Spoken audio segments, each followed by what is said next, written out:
Never mind. Hello, Oh. everyone. Hi. Oh, hey. There you go. Hi. No, we're Surprises good. We're here. abound. Well, I We're mean, hanging you- out. Done. The You deed and is these done. live surprise lives. Can I get a countdown? No, we're just here. It's good to get the candid reaction of everyone being like, "Oh, we're what?" With my finger up my nose. You know, I really thought I had the whole the song to go, but that's fine. Yeah, that's like my timer that like boop, boop. Yeah.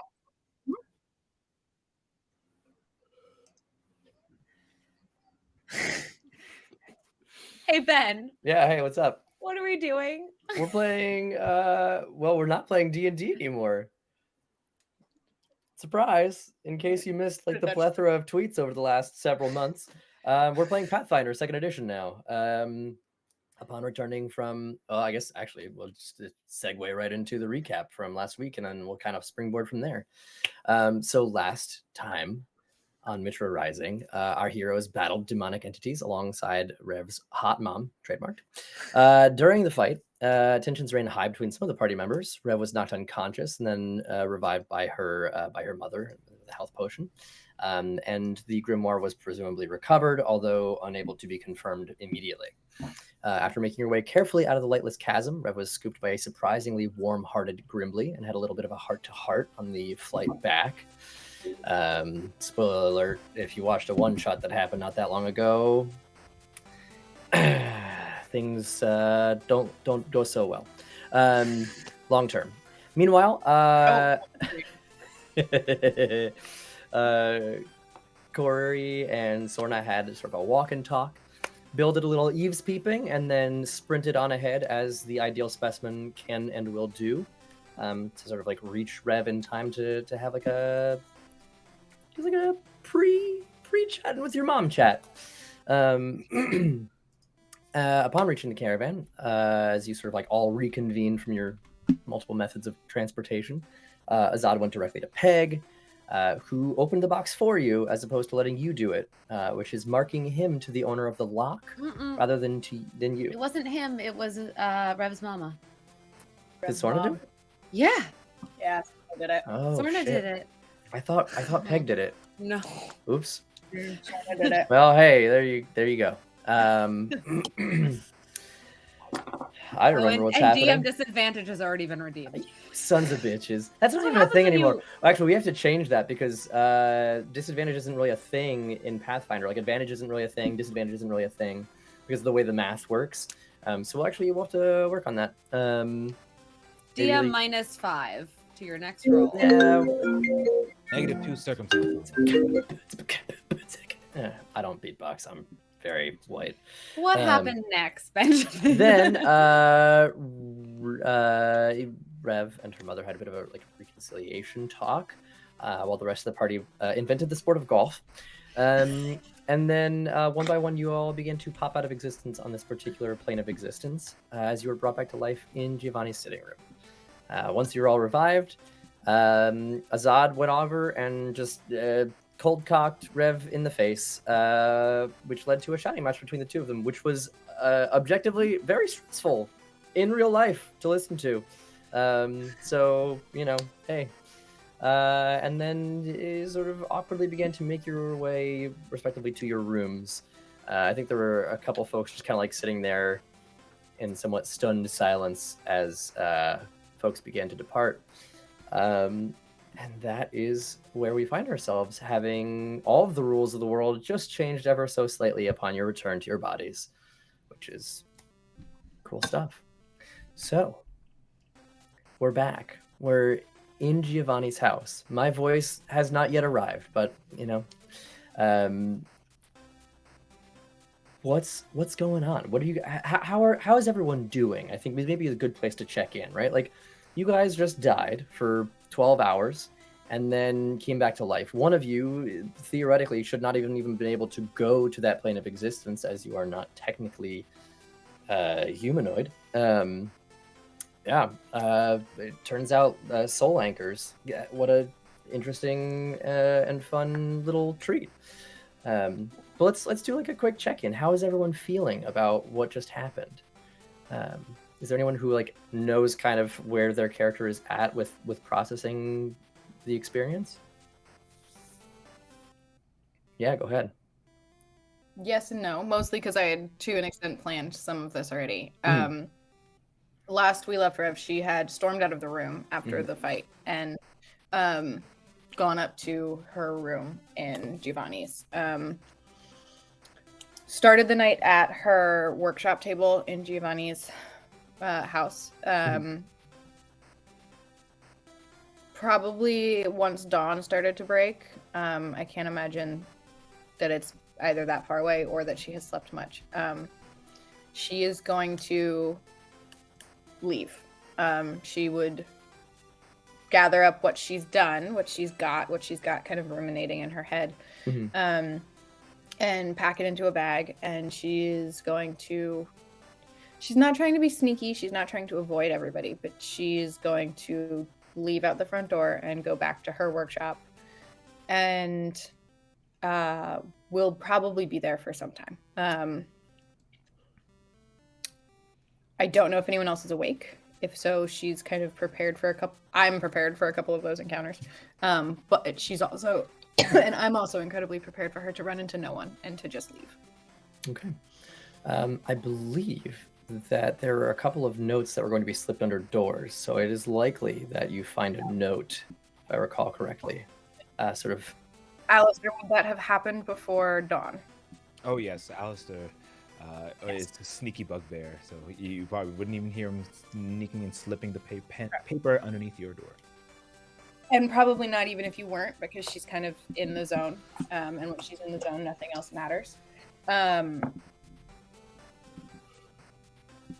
those of you not us, Alistair Omar did send us these notes in advance. Do you want us to read what I have found out loud? Do you want to... Does Rev read it right away?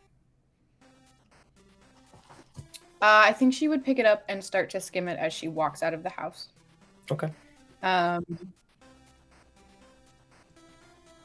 know that her gut reaction to what she's been given is going to be a fair amount of anger initially, actually, as she leaves. So I think she would kind of skim it, get the gist, and just kind of shove it into her bag as she walks out of the house. Okay. I'm curious, is there anyone else that is having sleepless nights who might be up as this is happening, or are the rest of you kind of conked out? I'm awake. An adult baby. An adult 9-year-old. Yeah. I'm awake, but I'm in my Yes. room, so I don't imagine that I would cross paths with Rev. Okay. Cool. Yeah, I think Rev, as you leave, I think the only person that you see is Jeffrey, and I think he just kind of like gives you a nod and just it doesn't say anything, doesn't try to stop you. Right? You know, it's sort of aware enough. Kind of shoot him.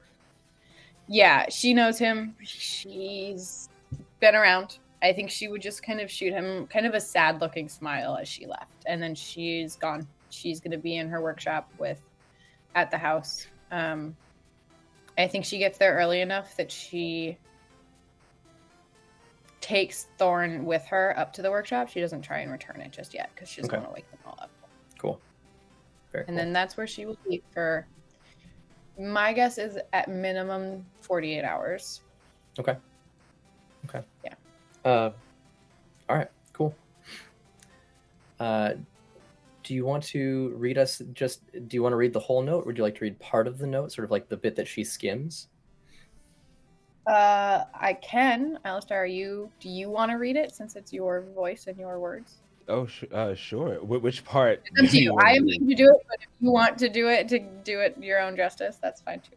Sure. How much would you read? Just the very beginning? Yeah, I think she would get to probably the second paragraph. Okay. So then, as you read it, and then the voice of Alistair kind of pops into your head as you're echoing, "Young Reverie, as I pen these words, I feel the weight of the pain that doth reside within thy soul. I know that thou art going through much with the loss of thy mother once again, and even if it was in the afterlife, I also know that Lady Azad is going through something unimaginable. And though her actions may seem overbearing at times, she only wants what is best for thee. Perhaps it is her way of coping with her own pain, a pain thou knowest all too well. It's kind of like the first two paragraphs. Yeah. And that's probably about where she would just kind of be angry still and shove it in her bag and Cool. and leave. All right. Anyone else? I can go. Yeah, sure. Yeah. So after I go upstairs, and I go up to my room, I don't know, Patchwork, if you come with me or not, but I sort of sit at the little desk in the room, and I'm not going to sleep. I'm going to spend most, if not all, of the night essentially attuning to the book. But what I'm really doing is kind of poring over the pages, trying to see, like, is there writing in the pages? If I write in the pages, does it write back? Like, what sort of is the mechanism here? But specifically with the intent of, how can I use this to help me? How can I use this to get back at Rex? How can I, like, with that sort of focus as I'm going through the pages? Okay.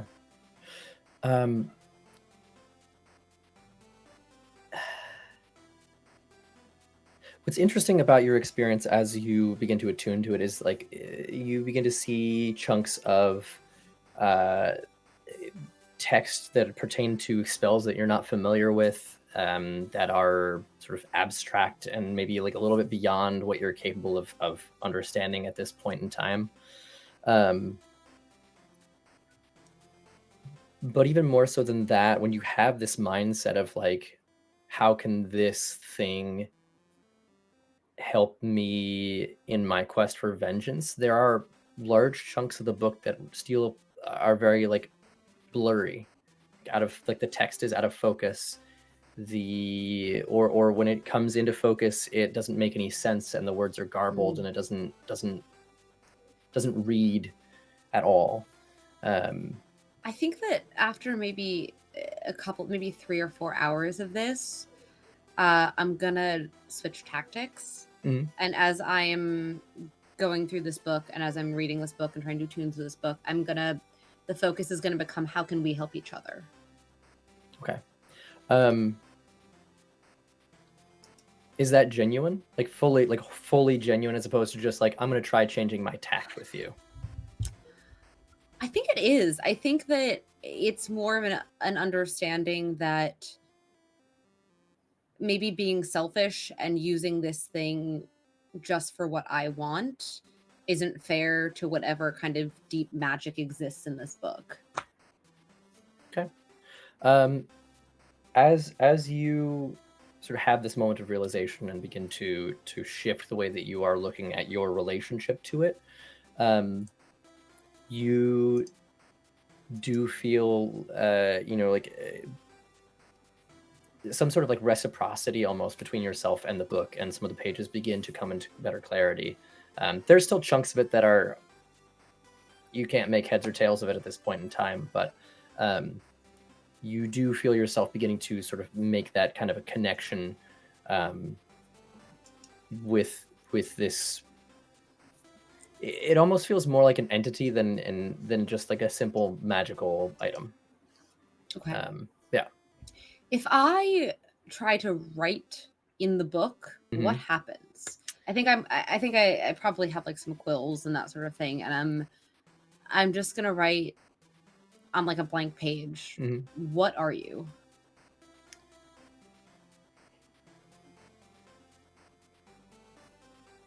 And this is just normal ink, yeah? Yes. Unless I have magic ink, in which case I'll use that, but I don't think I do. I don't think you do at this point in time. No, I don't think so. Oh, yeah.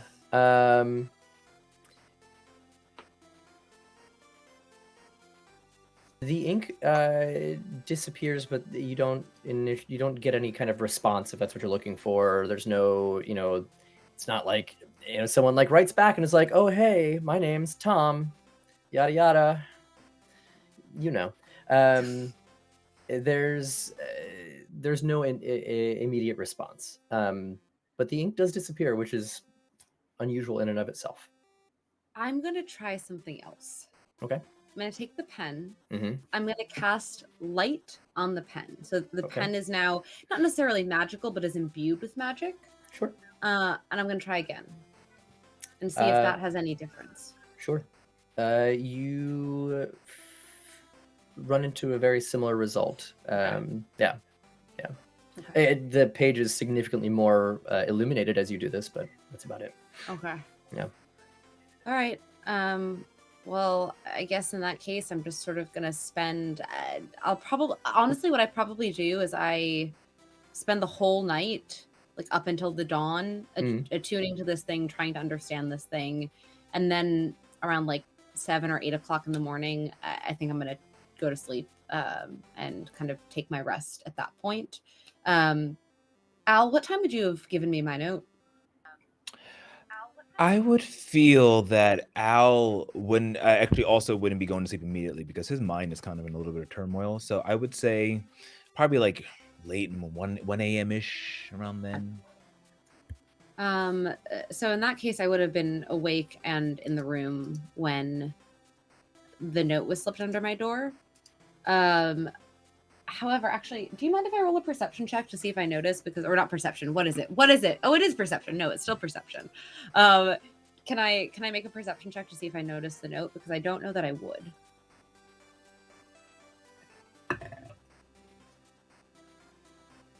$20. Ben, what happened to your voice? I muted myself. Oh, okay. No, it's totally gone. Alistar, would you like to make a stealth check for me? Ooh. Yeah. New roll. Yeah. Okay. New rolls, new modifiers. Stealth. Okay. I have a +9 to that. Damn. Ooh. Wow. Let's... Sneaky deaky. Okay. So spicy. 24. Wow. You definitely don't notice it as it gets slid under the door. It's probably several hours before you do at some point sort of like look up to like, there's a crick in your neck and you notice that there's a piece of, a folded piece of paper that has, at some point been tucked under the door. Yeah, I think I get up, walk over to the door, I pick it up, and I think I would read the whole thing. Okay. Al, if you would like to read it, you're more than welcome to. Sure, if you want me to. If not, yeah. Go ahead. Okay.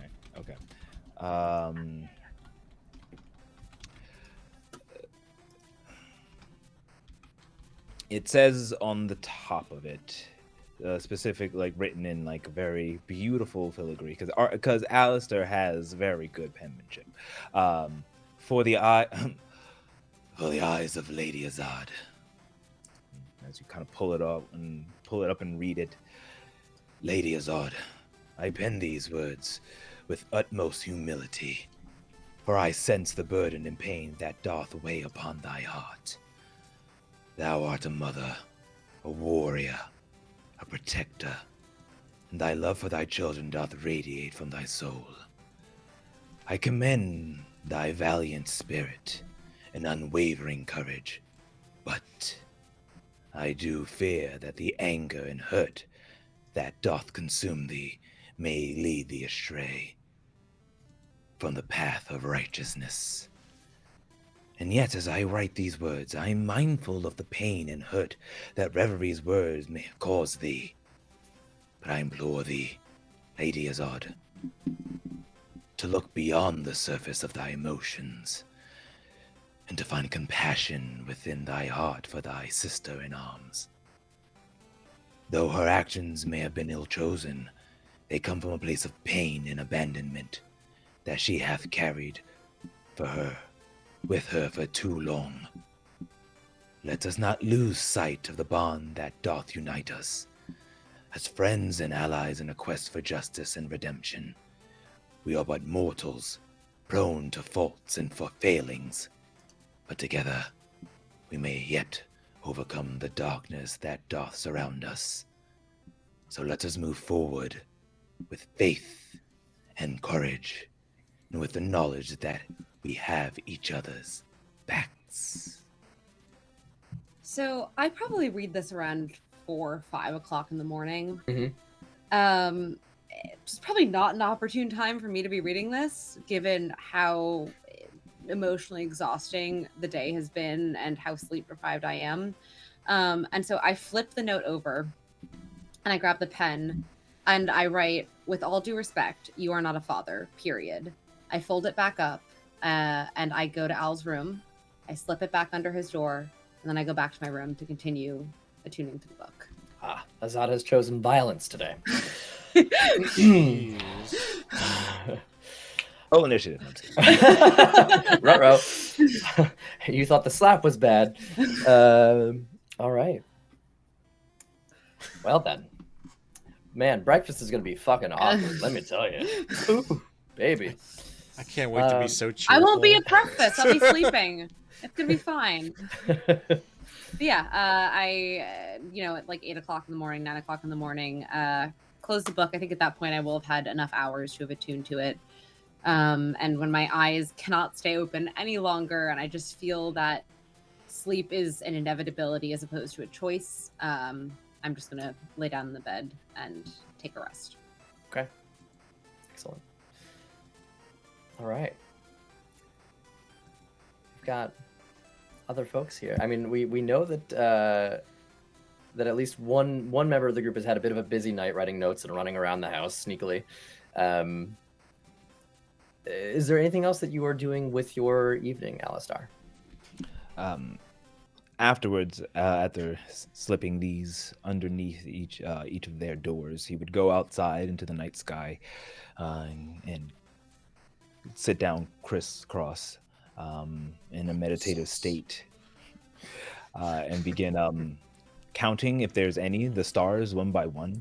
Like literally every dot in the sky to calm himself down, as flashes of memories start to go in his head, as screams from Mother's dungeon in each and every single one of the projects, until finally the face of Corna pops up and like flashes back to some other darker memories that he does not wish to remember, as he goes 187, 89, 90, and it counts the countless stars in the sky all night, even if it causes him to have what's it called, exhaustion. Okay. All right. So you're not around when Azad slips the note back under your door. That's waiting for you when you eventually return to your room. Yes. Okay. Wonderful. Such fun. Can't wait. Corey, Billion, Patchwork. Well, Bill immediately goes and puts himself to sleep. Like he can just sleep at any moment. So he decides to sleep, but wakes up at like the first tiny light of dawn. Okay. And decides that he needs to go outside. So he listens to make sure that nobody is there, and then as silently as possible sneaks out of the house, trying to avoid any other person or creature that is there. Okay. Go ahead and make a stealth roll for me. Ooh, new rolls. Yeah. That's a 29. Yeah, you soundlessly. Floats over the floorboards. Yeah, truly, just. Are you taking Neener with you, or are you like letting Neener stay sort of like curled up in bed? No, I'll let him sleep. He's Okay. He's sleeping. Yep. He doesn't notice as you sort of roll out of bed and take off outside. And then once I get outside, I'm gonna go ahead and look for the nearest like trees, basically a park or the outskirts of town or somewhere where I can essentially climb up into a secluded tree where I won't be easily spotted and just sit there. Sure. If you go out the front door, you will find yourself directly across from a sort of a large park, or green, I guess is probably a better way to describe it. There are a number of large trees there. If you go at the front door, you will pass right by Alistar counting to himself, sort of sitting crisscross applesauce right out in front of the door. With the 29, I would also say, though, that if you wanted to, you could sort of like crack the door, see he's there, and then go out the back and sort of loop around and get to the park that way. Yeah, I do exactly easily that. enough. Cool. Yeah, definitely don't want to talk to Alistar. Yep. Yeah, so I sneak out the back, and then I just go to, the most secluded little corner of the park, or like most dense patch of trees, and just climb up into the tree. And I start to whittle until I get sleepy enough to take a nap. Cool. Absolutely. All right, we've got Corey and we've got Patchwork. Who'd like to go next? I'll go next because it seems like Patchwork is really putting this one off. Some sort of existential dread of some sort. What? Yes, an inky black existential dread that is now sitting in front of me and like all in my business. So yeah, I this think cat of mine. Right. Yeah. So I think I would have no problem just like going to bed. Mm-hmm. I think like honestly, Corey would kind of just,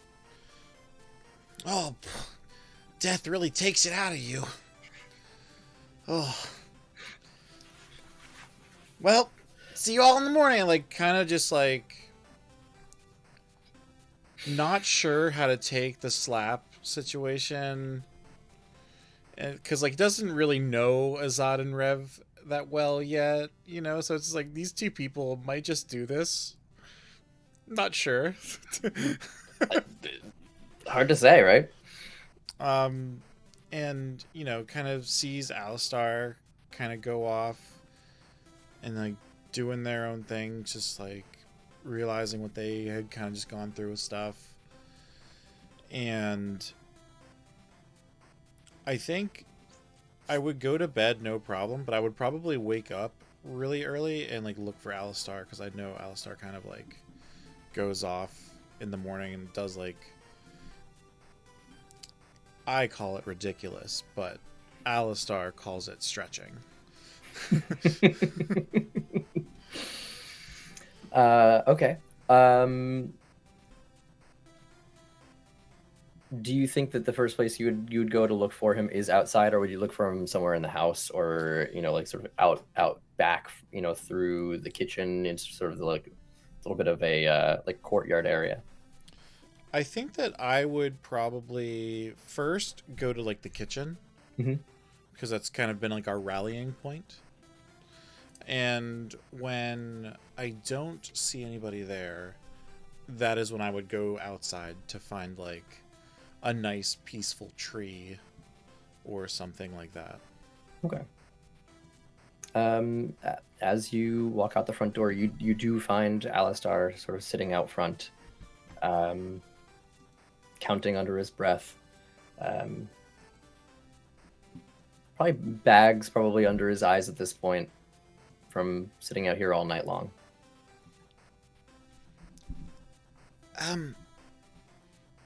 Al, what are you doing here? Like, did you not go to bed? I mean, there's really nice beds. You should get some sleep.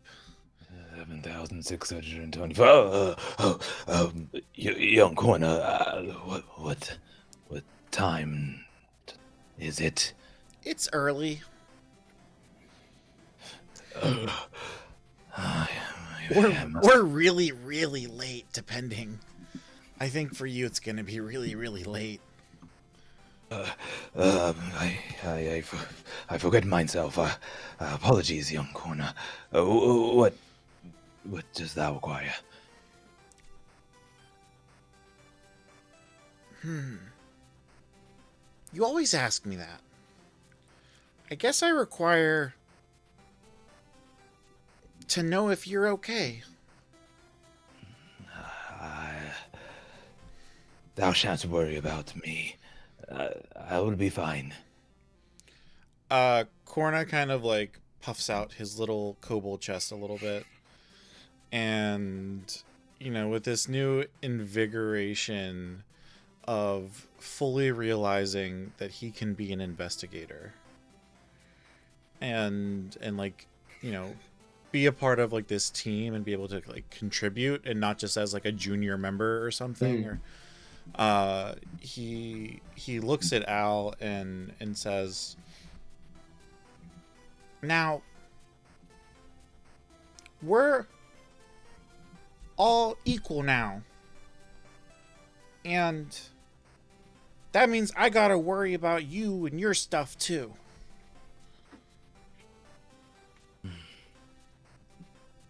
Right. We've always been equal, young Corner. I've always seen thee as someone of high stature, someone to be proud of. Well, I feel the same way. I've kind of always looked at you like an older brother. Kind words, young Corner. You teach me all kinds of stuff. From all the time at, like, what'd you call it? The temple? And I, like, strike a pose and, like, bow. Impressive. You have improved your posture. Learn from the best. Thou has all the skills that thou needs. All in here. And I touch him on his head. Kind of stumble a bit from being tired. And then, like, as he, like, stumbles forward, I, like reach up on my tippy toes and, like, point on and like onto his forehead as he's, like, leaning forward off balance.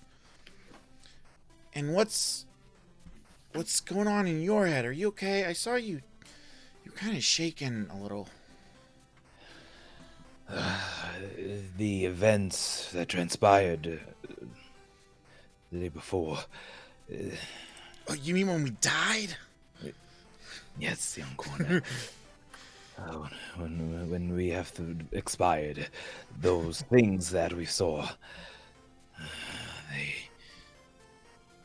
the stench of mother just doused amongst it. I like let out a shudder when you say mother's name like that. I promise I will protect thee. I will put a stop to that wench. And I'm gonna help you. I mean, we gotta look after all those other people. They're like slapping each other and Yes, just growing arms and stuff. Like, yeah, that's quite odd. I listened to thou's advice and wrote and penned a letter to Lady Azard and young Reverie, but I don't know what has come of it. I hope maybe something good. I hope so too. I think Rev just needs some time to think about what's happened. Azad will probably give you a really good response, though. She seems to be like the mom. Yes. Or like the older sister. Yes, to be quite honest, I've never felt close to, mother figures, and Lady Azar seems to fill that role. Mommy issues, I get it.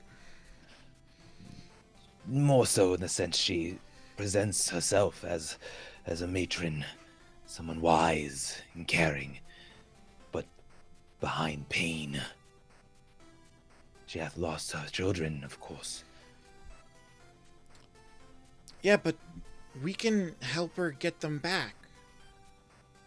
It seems like her husband's kind of a dick. Language. He's kind of a penis. Better.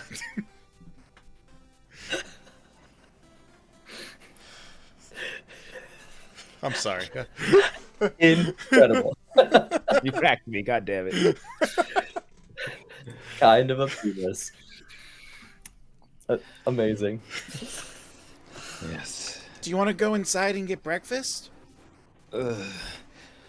Yes. How I could go for that brown morning juice that they seem to brew. That potion of sorts. I'm quite tired. Do you think I would like it?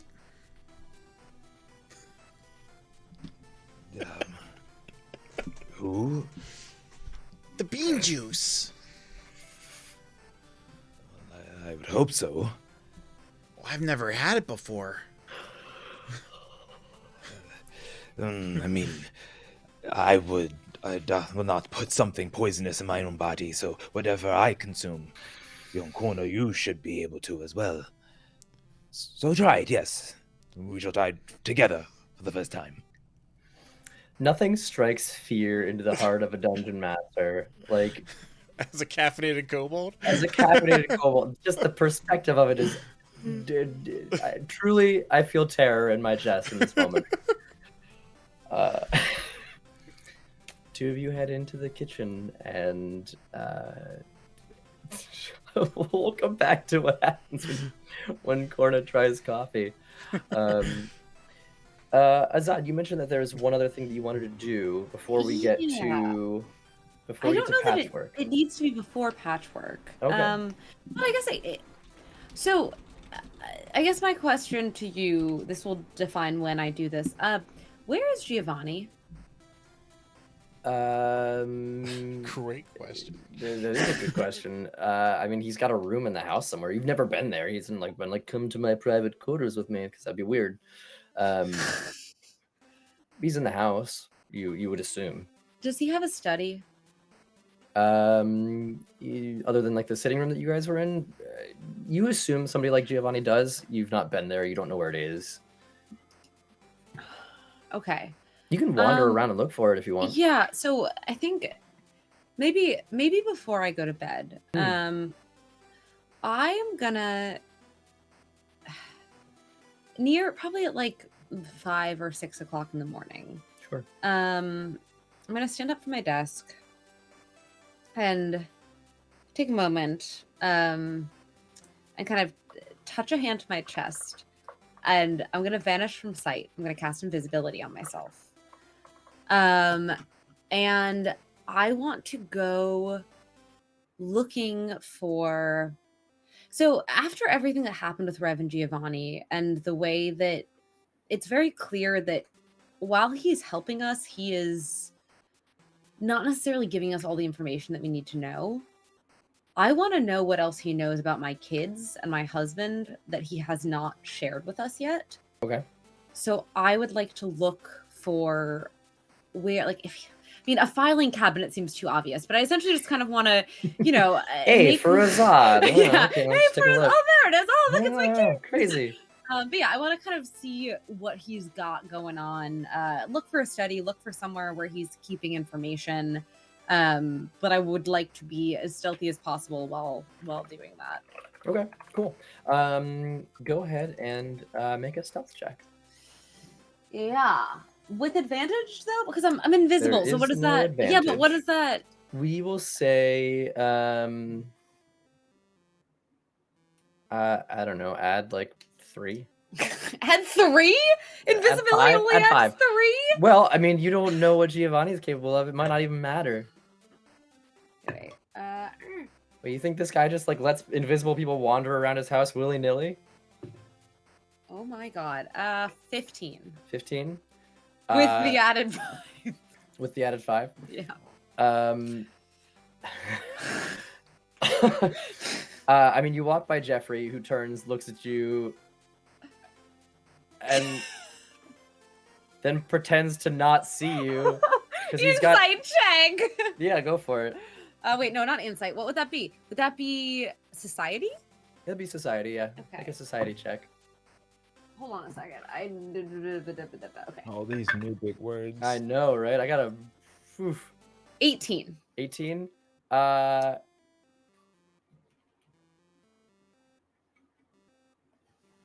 it's reasonable to guess that at this point in his life, he probably has something like true sight and can see you, and is just out of politeness, like sees that you are invisible and is like, "Oh, Zod doesn't want to be seen." Oh, and then like turns away as if he didn't see you. This is Jeffrey. Yeah. Hi, Jeffrey. Good morning, Zod. Is there anything I can help you with? I assumed you wanted to be left in peace. I did want to be left in peace, but I'm also not going to let you pretend you don't see me. But you didn't see me, and I'm going to keep walking now. I saw nothing. You saw Enjoy your nothing. morning stroll. Thank you. You're welcome. Goodbye. See you at breakfast. No, probably not. Honestly, maybe lunch. Probably dinner. Okay, see you then. I'm going to keep walking. You just hear him like chuckle quietly to himself as you continue on. I'm still looking for the study, though. Sure. Okay. How long are you willing to spend on this? An hour. An hour? Okay. Yeah. I'm not gonna make you roll for it. You eventually you're gonna stumble upon it. Just sort of by happenstance. Okay. And you don't mean any ill will to Giovanni, which is sort of the No. the prerequisite for having access to the house is like if you're looking for things with malintent, you're gonna struggle to find them. You do find a study. There's you see just like stacks of papers and files and letters sort of everywhere. It's I have library lore. Okay. Can I make a library lore check to see if I can find the information that I'm looking for in these stacks of papers? I was gonna say for as like put together as Giovanni is as a person, this place is not organized. I don't know that library lore applies because it's not organized in the way that a library would. So like what you would normally be like, oh, okay, yeah, the information that I'm looking for is here, here, or here because I know these things about where they would ordinarily be.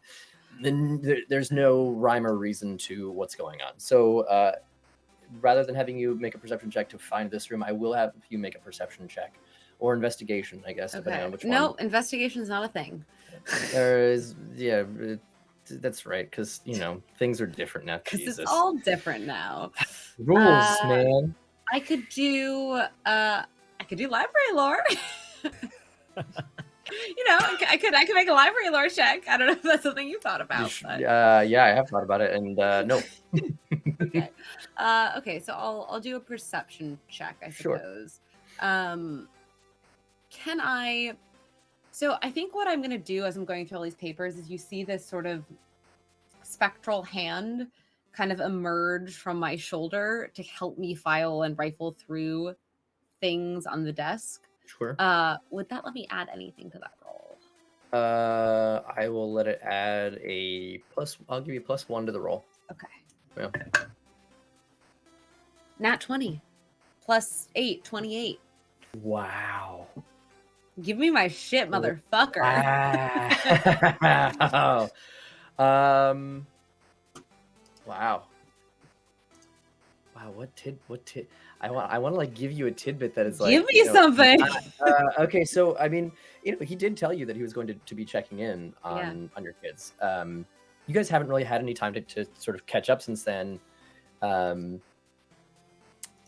But you eventually find like a series of letters that are dated in the past couple of days. So it looks like a lot of this information is pretty recent.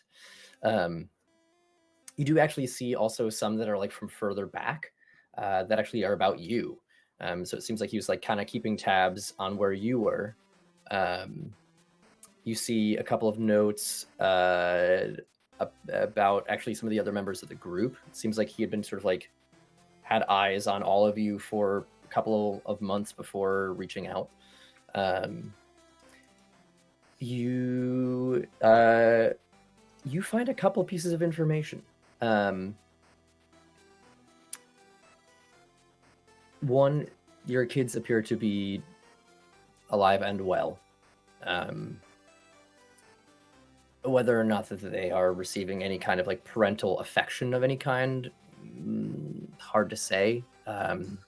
Rex travels a lot. I assume not. Yeah, they have a nanny.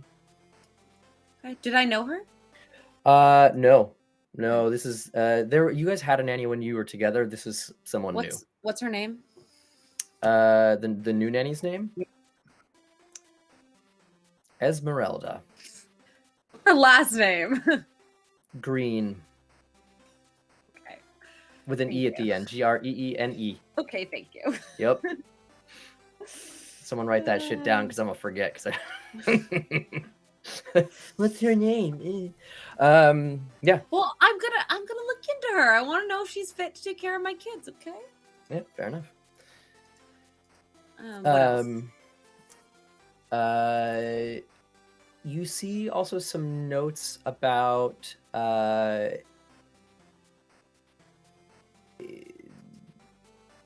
sort of, it looks unrelated to you actually, but you see that there are some reports of people like that have gone missing in some rural areas. Okay.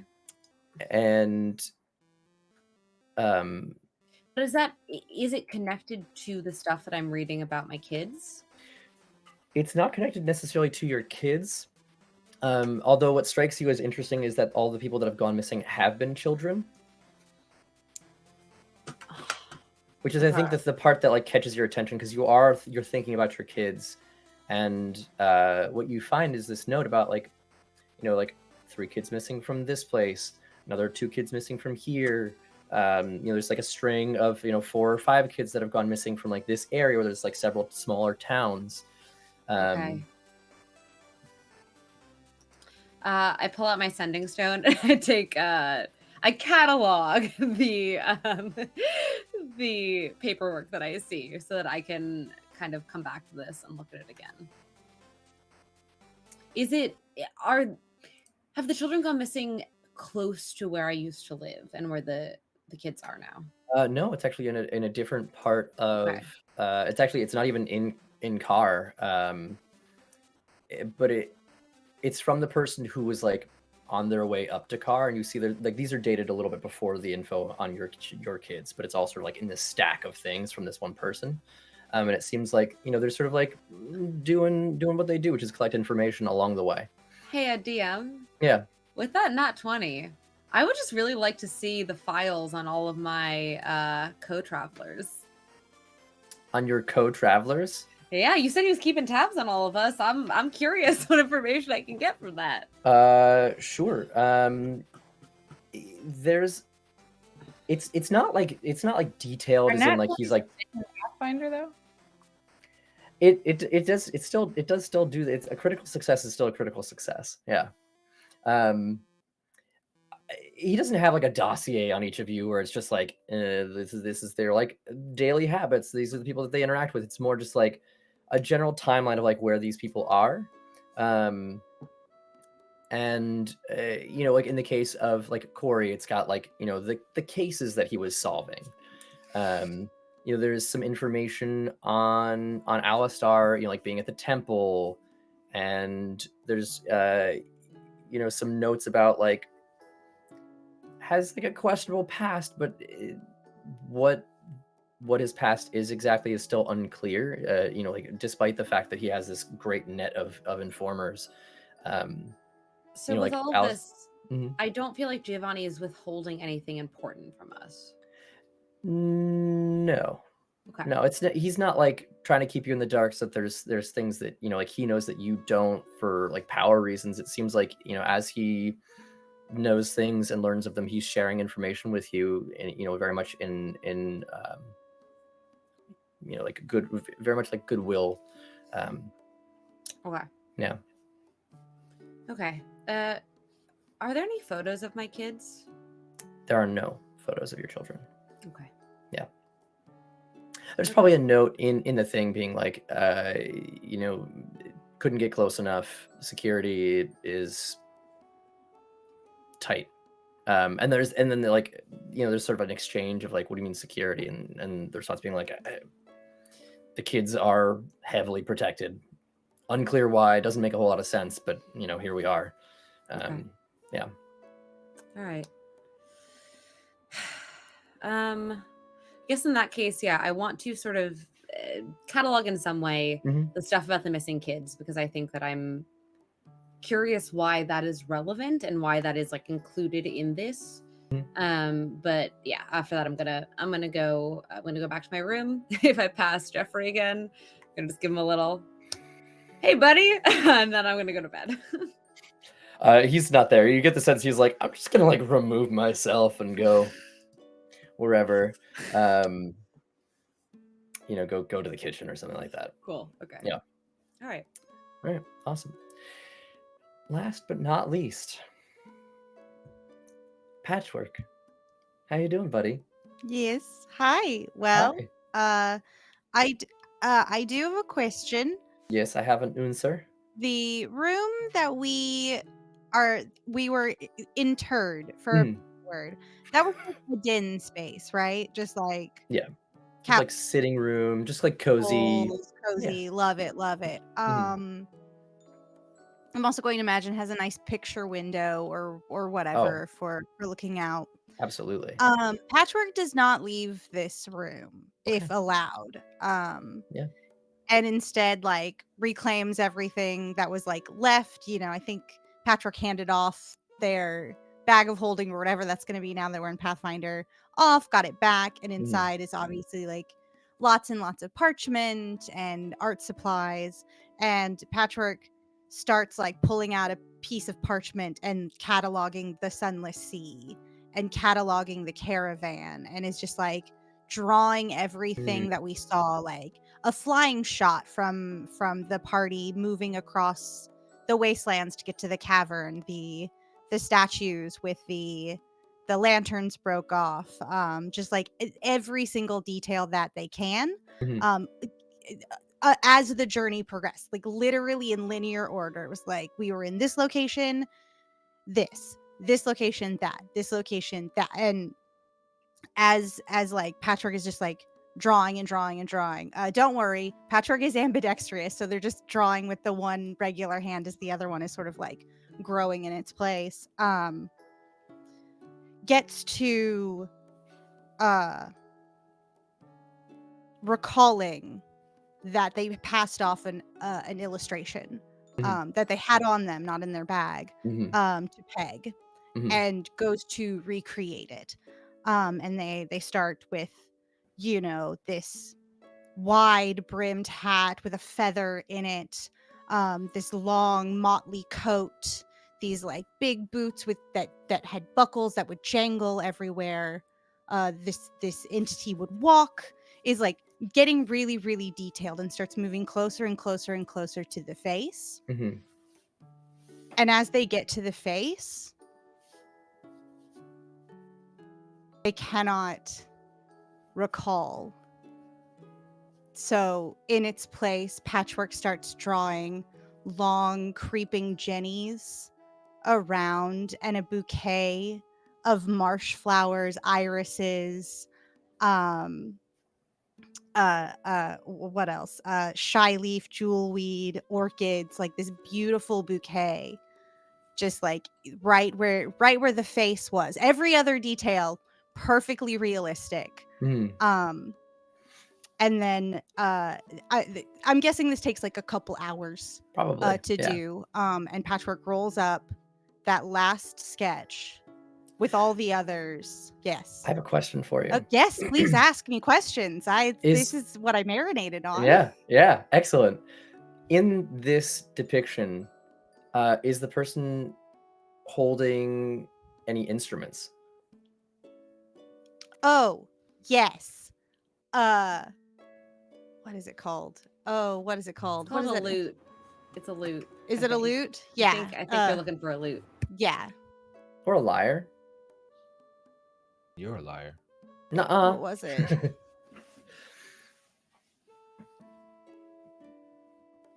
Sort of like round-bodied stringed instrument. Yeah, round-bodied string instrument. Yeah, a lute or a lyre. A lute or a lyre variety. To be determined when I remember where that went. But yeah, that's a major important part that was recalled. Can you describe that instrument, like what it looked like? Was it sort of like, was it custom made for this person? Yes. Okay. It was incredibly important to this person. I think it was it a lute or a lyre? And in the back of Patchwork's mind, while like these lines and these like shadings are being put in, you can hear a voice. It just sort of like Patchwork like recollecting, just being like, I couldn't do anything without this, referencing the lute or lyre or whatever it is. I cannot remember. What is it? I should have known. I was too busy looking up marsh flowers, trying to be all cool. Is it a guitar or a harp? I guess it could also be a harp. Oh, I guess if it's got a fretboard, it would be guitar. Yeah. It could be a half harp. We do not need to have this. No, it's not. Anyhow. Yeah, hey, This everyone, is so unreasonable. We were all wrong. It's a mandolin. Oh, well, there you go. Yeah. Oh boy. It's really important that it's a mandolin.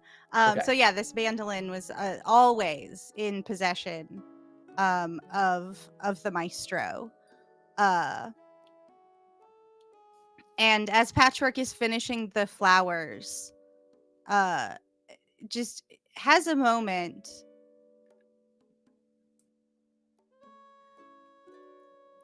of in processing all of our functions to make sure that we are whole again from this journey, that we are as intact as we wanted to be in this.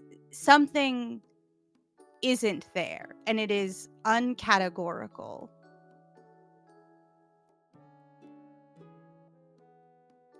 And it has everything to do with the flowers.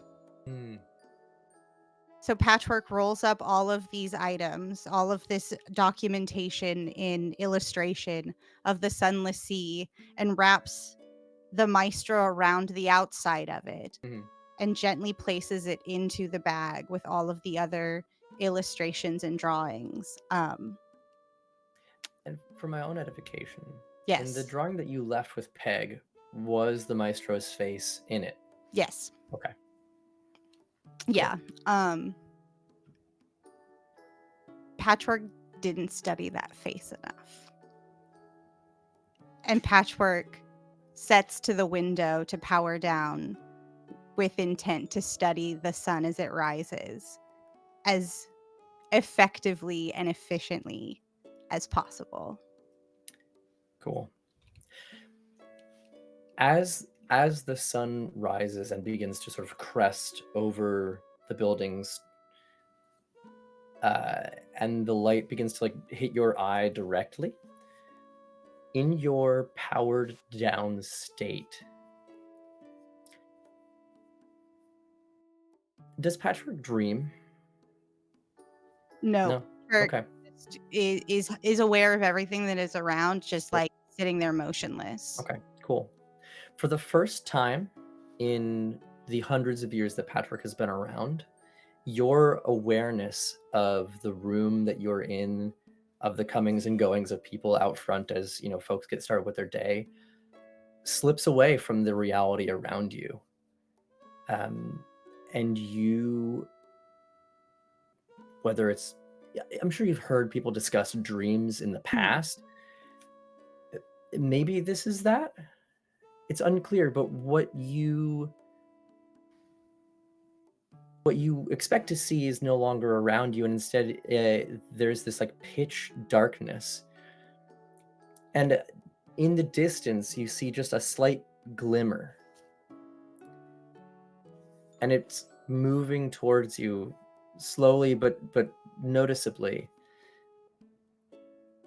And as you get closer, it's sort of just by virtue of how magical it is, there is a slight illumination around this object, and you see it's very blurry around it, but you think you see like, I don't know, splashes of like gold and silver and red and green and blue and some like other sparkly things. But you see that mandolin.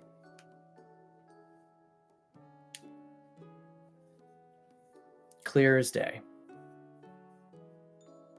But it's not with anyone. Despite themselves, Patrick goes, Maestro? Are you there?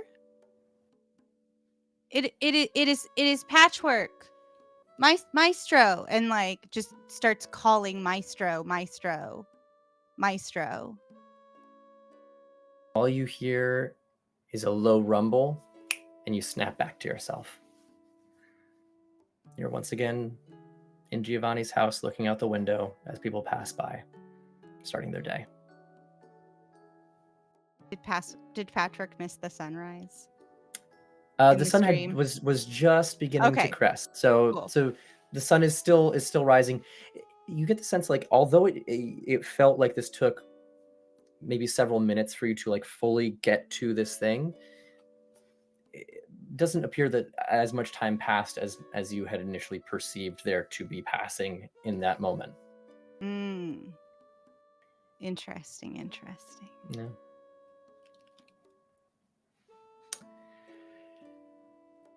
And with that, as folks feel, was there anything else that Patrick would like to do, or are you just sort of powering down and studying the sun as it comes up? Just powering down till the sounds of life and the rest cycle have completed. Sure. I think it's like 6 hours, so as long as like I get as long as Patrick gets a solid 6 hours, they're great. Easy peasy, like Yeah. as you do. Yeah, so that's easy enough for you to do. Breakfast is a pretty sparse crowd. A lot of people are either asleep or no longer here. So it's just Corey and Al.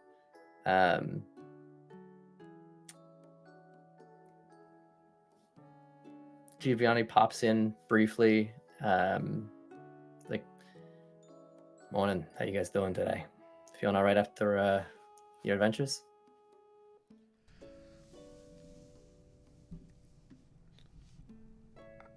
I look at Al. That was quite an adventure, yes, as thou put it. We died, and I don't think I liked it. Can't say I blame you. For what it's worth, if we knew how to get you there any other way, I would much have preferred that. So, sorry for putting you guys in kind of an awkward position. I thought it was cool. I'm glad you got a kick out of it. That's good. Hey. Not my cup of tea personally, but I wouldn't suggest thou try it. I don't know. plan to. It's almost like I found myself when I died. Very insightful and spiritual, young corner. I hate to ask this, but is the whole like your life flashes before your eyes thing, is there any truth to that? Or is that not really a thing?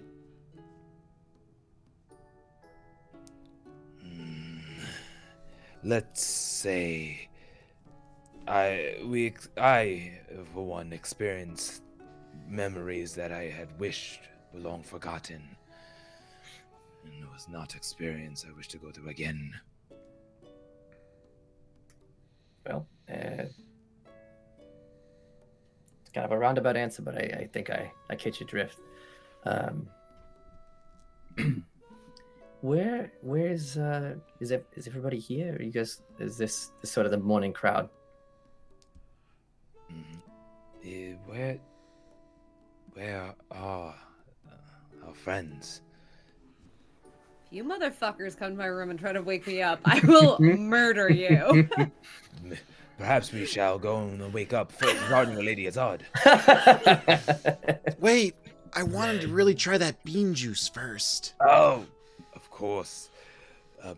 Perhaps, Giovanni, does thou have any of that browned bean juice potion of awakening? Coffee?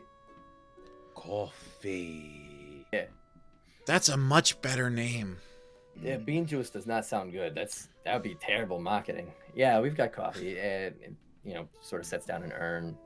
I mean, I used to have corn juice. It was fine. Corn juice? That sounds terrible. Beet Wait, juice. how do you even make corn juice? No, you know what? Don't answer that question. I don't actually want to know. All right. Well, I've got some stuff on my docket today, but I do want to have a little Hold on, you're not gonna make them make con saves or not con save, fortitude saves for this coffee? Oh, he's leaving before that happens. Oh, He's fair. not, he has no intention. He's like, no.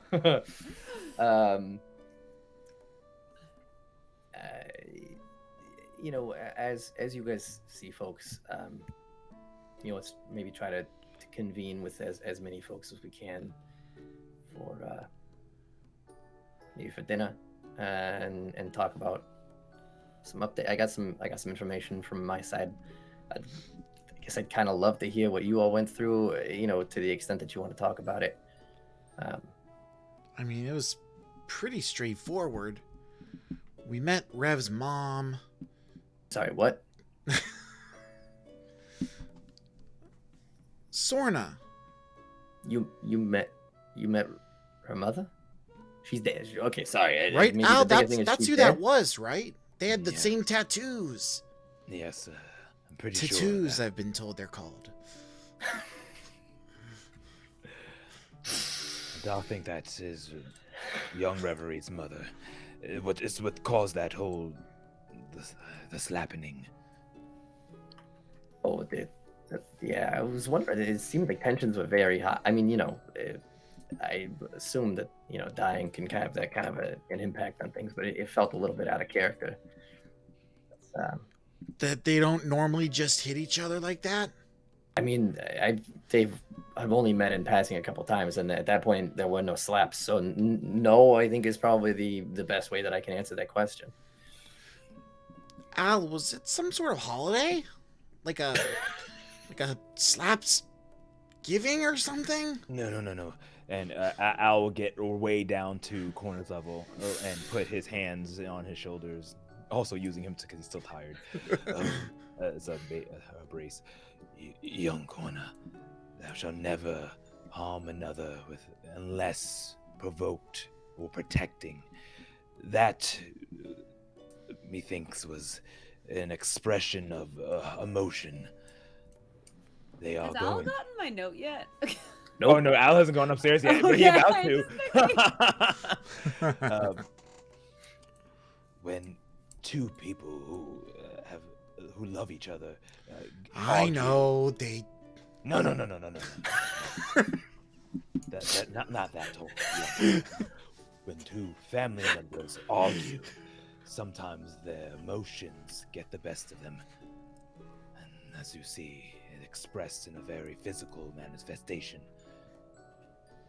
But I have left them letters in hope that upon reading it, they're able to come to an accord of sorts. I mean, that makes sense to me. I mean, we all have to kind of get along. I mean, it seems like we're all connected, and we have this thing to do now with Mother.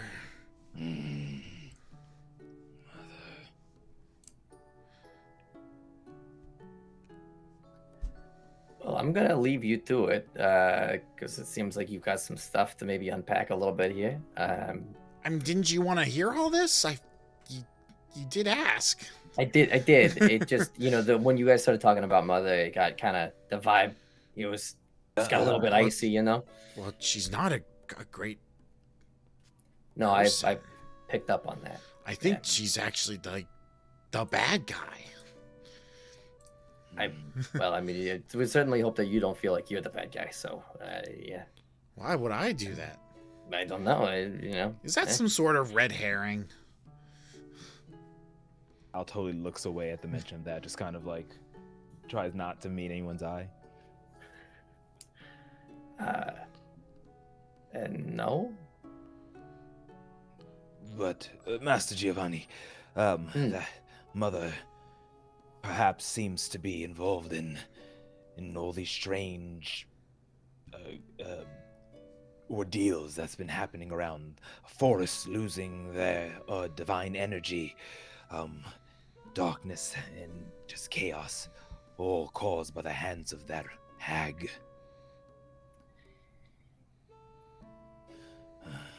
I do have some information. I was gonna save it, but honestly, at this point, I might as well at least tell you guys, and then we can talk about it again over dinner, and maybe I'll have had some time to process it. So, I sent some folks up. Well, I sent one person up to go check on Azad's kids. That's neither here nor there. That's a conversation I gotta have with her. But on the way, my contact, heard some rumors about some stuff, and actually traveled up a little bit further north. Stopped in, did what they were supposed to do, but also had popped up in advance of that, sort of made a loop around.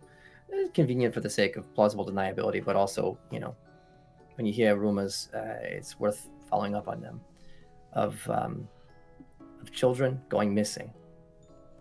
Some rural towns, and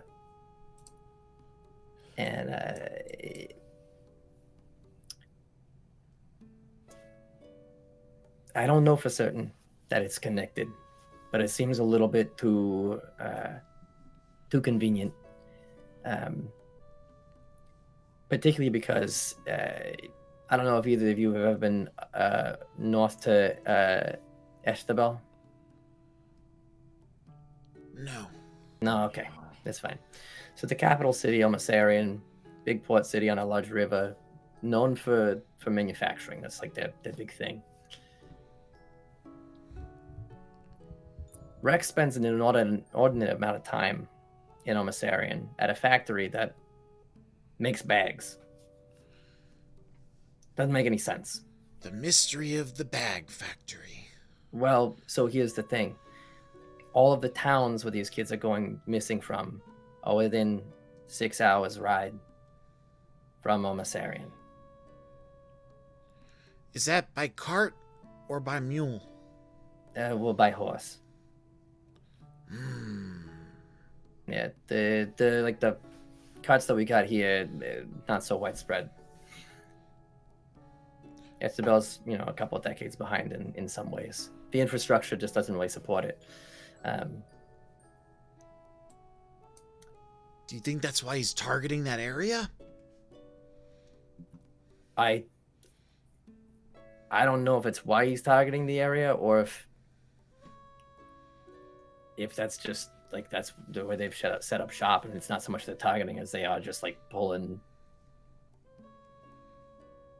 fresh meat, I guess, for lack of a better term. That's a terrible term. Yeah, it's not a good one. You should work on that for dinner. I will do my best to come up with something better. That's more palatable. Yeah, I think if Azad hears you say that and then mention that her kids are also up there, she might lose her shit and slap you. No. So the kids, no. Yeah, honestly, that was a hell of a slap. I do not want to be on the receiving end. She didn't look that strong, but they had some. Anyhow, no. The kids like mommy issues or something. Hey, people got their stuff to work through. But no, the kids are in Norzad, so they're fine. They're safe. As safe as they can be. I'll pass that along. Yeah. I haven't seen her since last night, so. Yeah, I have no idea about any of this at all. I didn't. Yep, that's fine. I can't wait to wake you up and just tell you half the things. And you're like, yeah, I know that. He's like, all right, well, anyhow, I'll see you guys at dinner if you need anything. Jeffrey will be around. I'll be out. Is the coffee ready? Oh, it's ready. But maybe don't drink that until I leave. I'm terrified of what it's gonna do to you. Not that anything bad's gonna happen. Oh boy. All right. Well, I'll catch you guys later. And he quickly exits the kitchen. Alistar, is this one of those things you drink really fast or really slow?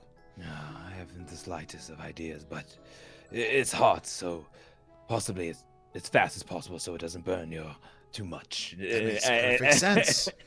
Alistair would down the coffee for the first time as well. Oh boy. All right. Wonderful. I also shoot the coffee because that is what I was told to do. Incredible.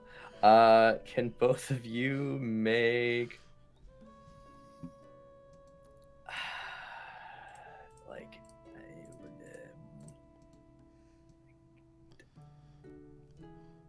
Fortitude. fortitude Fortitude saves? was Yeah, looking for, fortitude yeah. saves, yeah.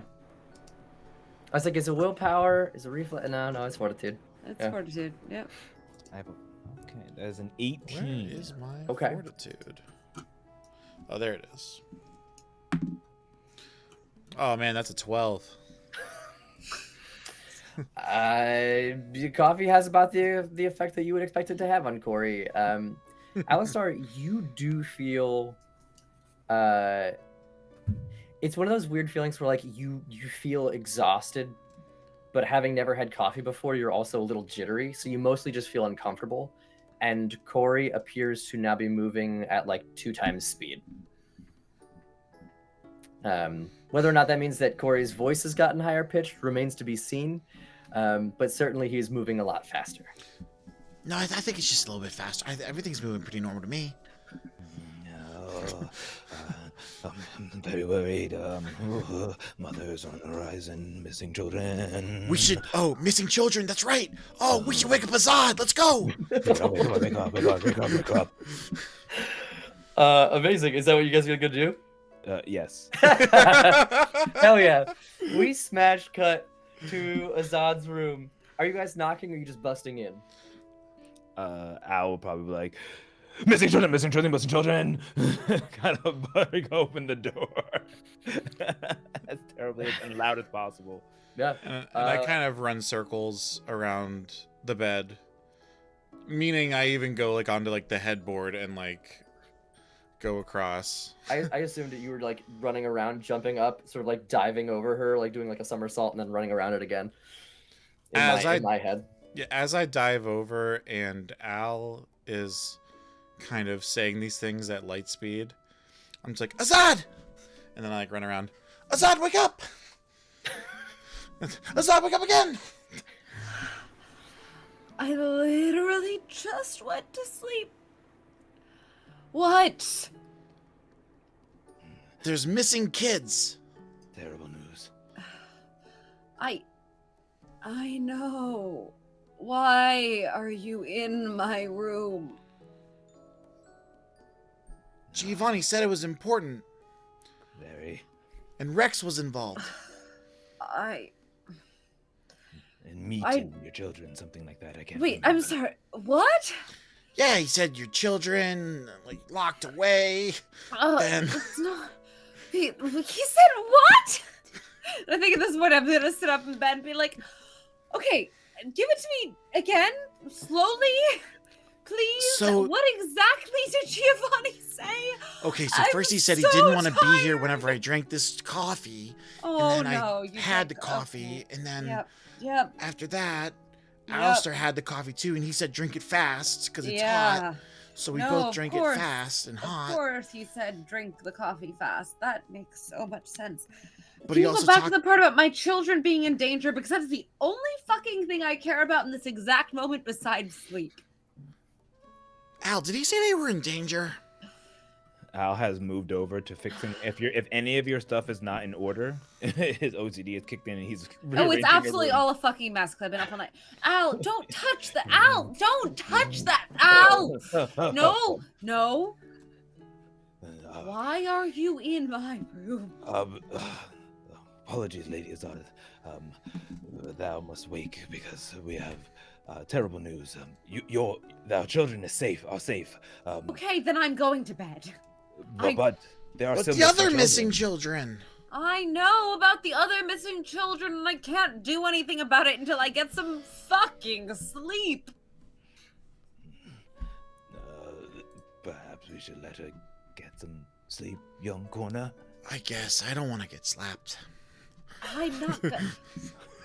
Oh God, I can't do this. I can't do this. I cannot do this. I have a 3-year-old and I cannot do this. This is just at levels that are. Why don't you two go downstairs, run around the courtyard for a little while until whatever this is done, and then at, I don't know, 4 p.m., come back and wake me up. How does that sound? Is that what our wish is? Sounds like we're wasting the day when there's missing children, but Then you go find missing children, Corna. How about that? okay, all right, I'm on it. The case of the missing children. No, Corna, don't do that. Don't. I'm not being. Honestly, I don't care what you do all day today as long as you do not come back here until 4 p.m. How's that? How's that? Does that work? Does that work for everyone? Are we all on the same page now? Sounds like my mom. Al, what was the name of that town we gotta go to for the missing kids? Can you have this conversation just outside of the room? Just like 10 feet in that direction. Honestly, 15 feet in that direction would just be excellent. We shall go. Young corner. I was gonna pick him up, whoop, and walk him out. Maybe Rev will want to go. As Right. like, you hear us like trailing off. Question: would you have locked your door? After they you know guys Rem's not leave? Well, before, cause I didn't know if I broke the door in. If not, then No, it just I wouldn't have been- locked it until now. At which point, you guys walk out the door, and I absolutely fucking lock it. I hate to interrupt, but Mhm. I was just double checking some of my automaton features. Mm-hmm. And Patrick only needs 2 hours Oh. of sustained rest. So may Patchwork enter this equation Oh, as the boys start absolutely. running around? Yeah, for Perfect. sure. As they Love trail, that. as they leave Azad's room, and Corey's like, "Hey, Rev's gonna want to know." I think you hear like Corey's voice echoing down from the room that you had stayed in, previously with Azad. Yes. But Patrick walks out of the den and goes, the hollers is going to holler. This is happening. I can't believe it. Small detective, have you arisen from your slumbers? Small detective. Patchwork! Small detective. I'm like literally under Al's arm. Just turn you around so you look at Patchwork. Arms and legs flailing. Oh, good morrow, good monk Alistar. Tomorrow, young Patchwork. We dost hopeth you hath slept sufficiently. Thou hast speakest with such a manner of intelligence. Very impressive. But we have grave news, don't we, young corner? Yeah, well, Patchwork, that deflection was a non-answer. Alistair didn't sleep all night. I slept great, though, and now I had coffee. And then I found Alistair. He was outside, and we talked, and then we came in, and we talked some more. And Azad is really grumpy. Very. Do not wake her up. Don't. Azad's sleep was insufficient. Duly noted. But we were going to go find Rev, wake her up, and maybe she'll want to come, because we're going to go solve a mystery. Would Patrick be aware that Rev is not about, or?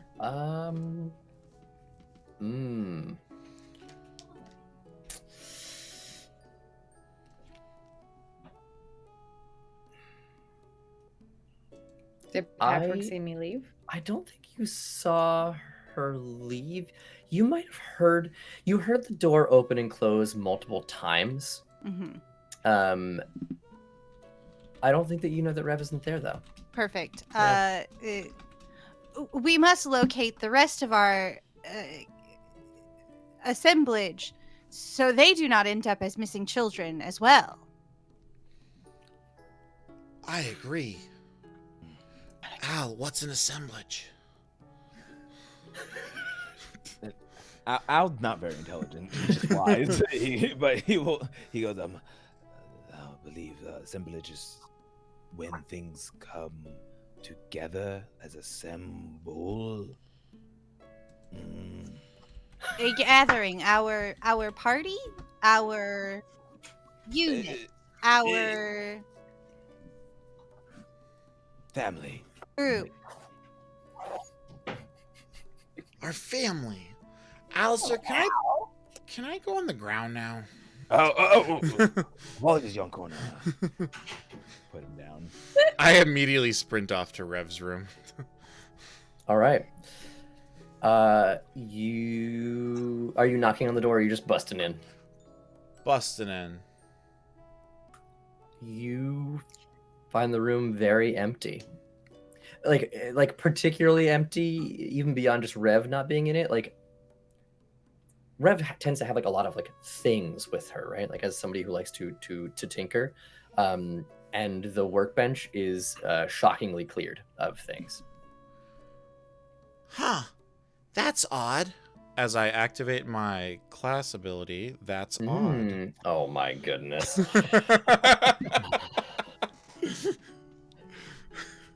I'm sorry, my dog decided this was the moment. Green screen down. Oh my god. That was amazing to watch from my perspective.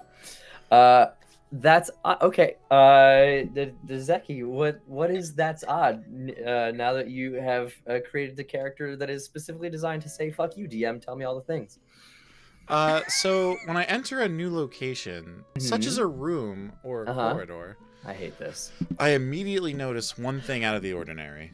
The GM determines what that is and whether or not it's like something like reasonable to pick up, skipping obvious clues that can easily be noticed without a check or specifically looking for them. I learn only that an area or object is suspicious, but not why it's suspicious. Okay. Then it gives an example. Basically, like I would need to investigate further, but it's kind of like I scan the room, and in like a video game, there's like one thing that is like glowing highlighted. yellow. Yeah. I think that's the workbench. I think actually in this particular instance, it's less that there is an item in the room that is odd. It is the lack of things in the room that is odd. Namely the workbench being so cleaned off, and also the fact that the Warhammer is not in the room. I think like the fact that those things are not here is what strikes you as being off. Huh. That's so weird. Al, Patchwork. Where's all the Rev stuff?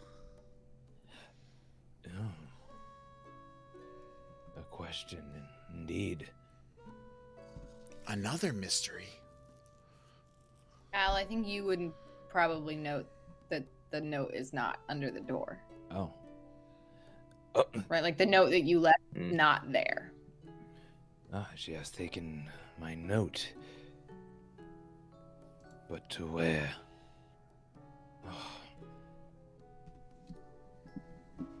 Do you perhaps see any clues, young corner? Do you gleam anything?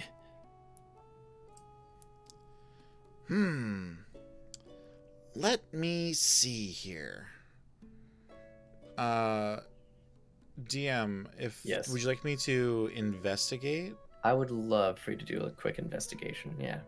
Can I give him some guidance? Of course.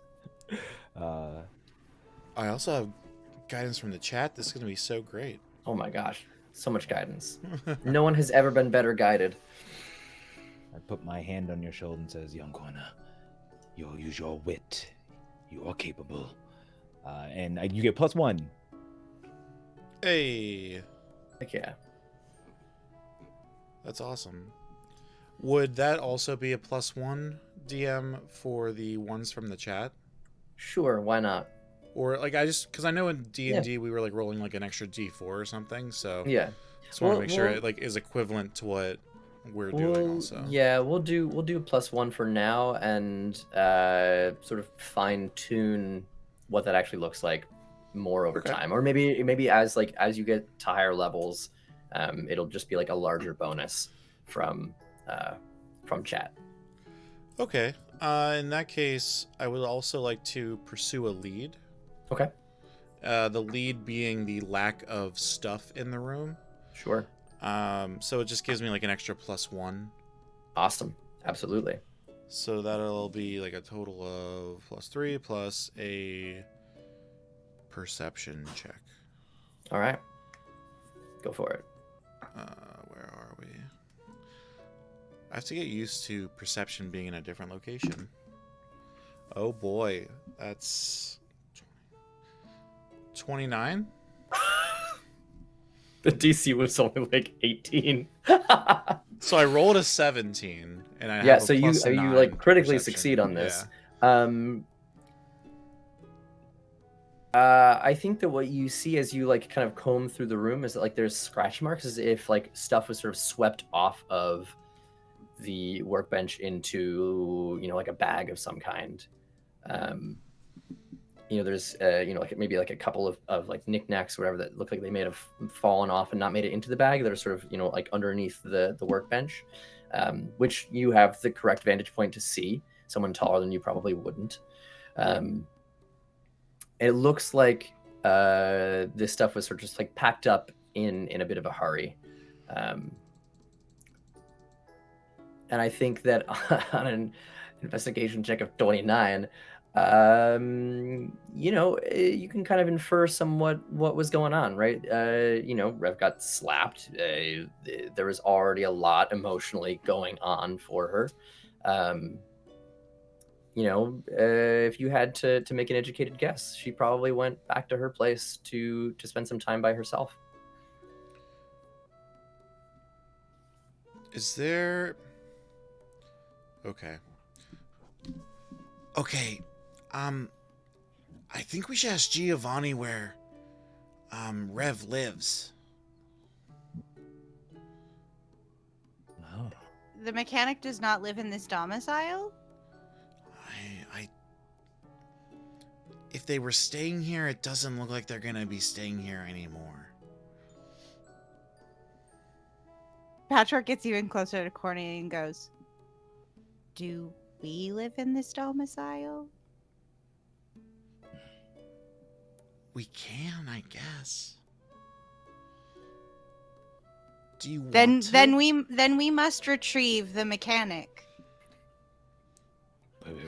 Before we continue, where doth be Billion? Surely he is still around. So we run to the kitchen. Do you guys want to make your Was way that to a Bill's? clue reference? It was a clue reference. Do you Okay, guys I want to got make that your way reference. to Bill's room? Yeah. Wonderful. Are you knocking? Or are you busting in? Coffee's still strong. Busting in? Patrick's in on this one now. Has Patchwork tried to give Like themselves if our coffee? incredibly proper bugbear is saying that we're just busting in, there's no hope for anyone. Yep. Incredible. Bill, did you like sort of tidy the room before you left, or did you kind of like, you know, leave your stuff and just go out? I just grabbed my bag and went as quickly as I could. So the bed is still messy and everything is as it was. Okay. Alex, I just want to say whatever's going on with your sound right now is impeccable, and keep doing what you're doing. Oh, thank you. I started an ASMR Yeah. channel or something. Oh my goodness. It's like booming. Oh my god. Oh, maybe I should turn it down a little bit, just a smidge. Oh my god. Hot in here. Temperature in my feel room just went up like 12 degrees. Katie is giving a new definition to audio Wait, file there we right go. now. A little bit better. Oh my god. Whammy. Oh, Alex. Ooh. Yeah, little did you know. Katie over here shipping the levels. Oh, Damn. Oh my goodness. So you all bust into this room, and you see,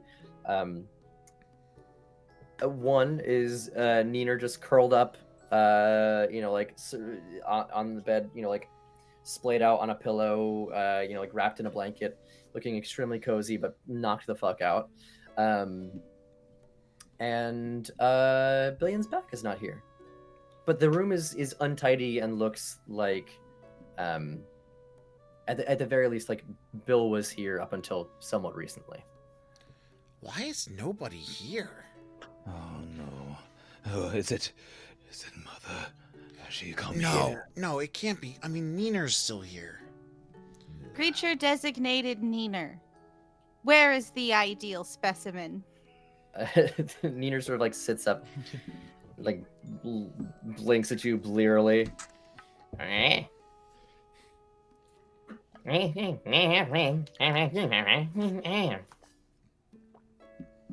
Does Neener speak a language, or is this what is happening? Neener is currently speaking to you in Badger. In Badger, okay. What do Yeah. badgers speak? Is Yeah. it Badger. just badger? Badger? Yeah. Just Badger. Okay. Well, Alistair just kind of just nods. He doesn't know anything. He just like, casting speak with animals. Yeah. Yeah. Yeah. Do any of you have the ability to speak with animals? Alistair thinks he does as he's like looking. No, I don't have a clue. Sorry.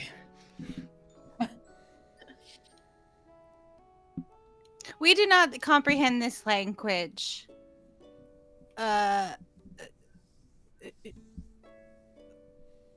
Do we have anything that smells of the ideal specimen? Maybe this creature Neener will be drawn to the scent. Small creature designated Neener.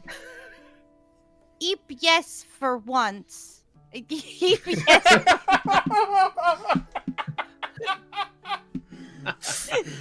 Oh boy. Oh, my. Sticking with it. I'm gonna make an intelligence check for our small friend here. Oh no. Eep once for yes. Eep twice for no. Do you have the capability to smell out the ideal specimen?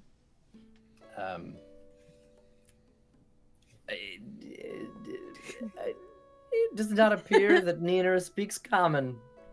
And was maybe more sort of like gesticulating at you because you woke him up than it was in response to your question. This creature lacks the intelligent capacity to help us search for the ideal specimen.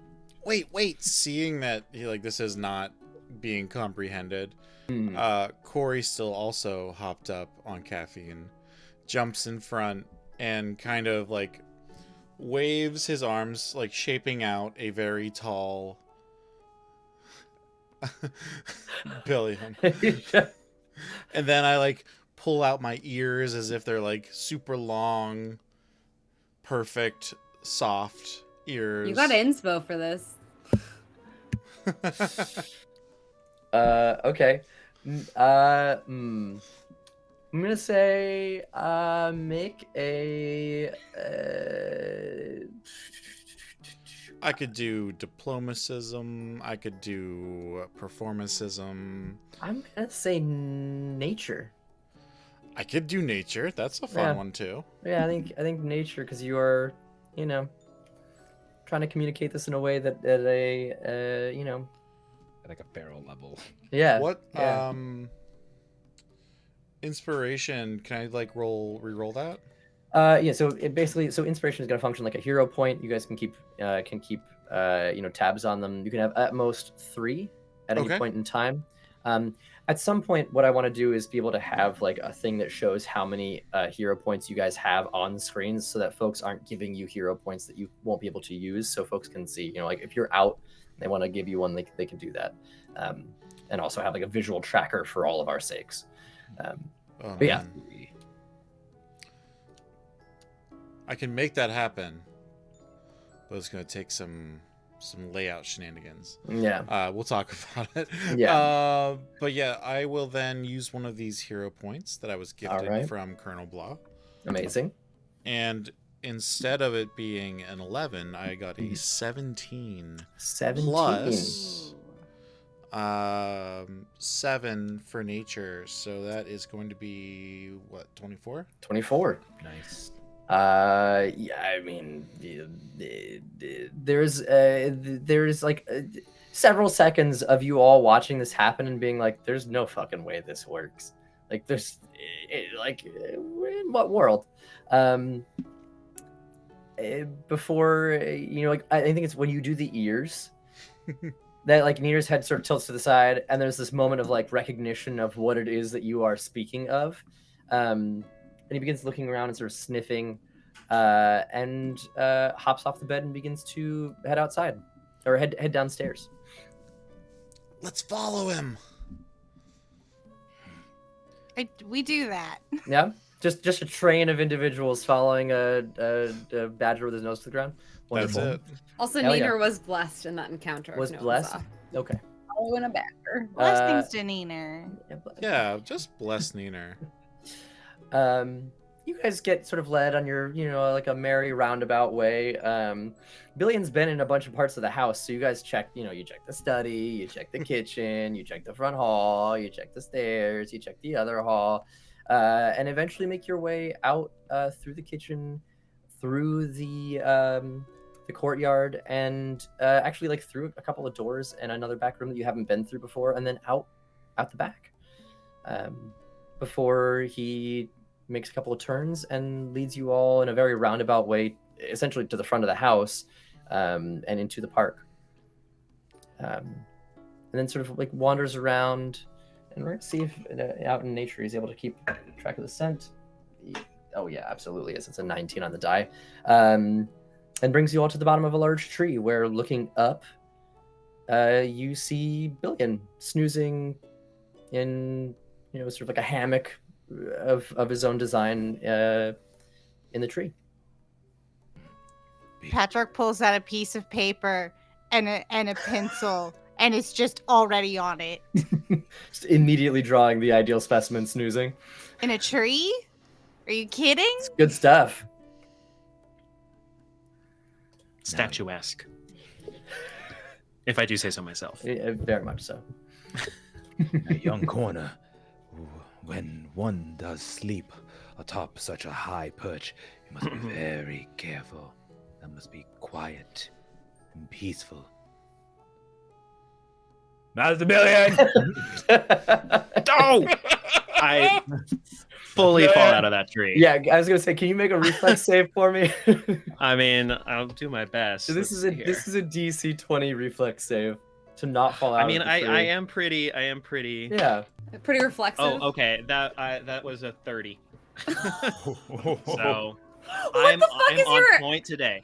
Wait, what is your Stealthy addition to reflex? plus 11? Oh my Holy god. shit! Nice. Some ranger That's insanity. 30. shit. And I was a Wow. I like 19 the on idea the of him die, just like so- like he falls, he's just like hanging from it, just like Yeah, I grab, do an acrobatic flip back It's- only the branch. It's so fucking smooth. Superman stance, just like fist to the branch. Y'all, truly, Pathfinder numbers are going to boggle my mind for like a significant amount of time.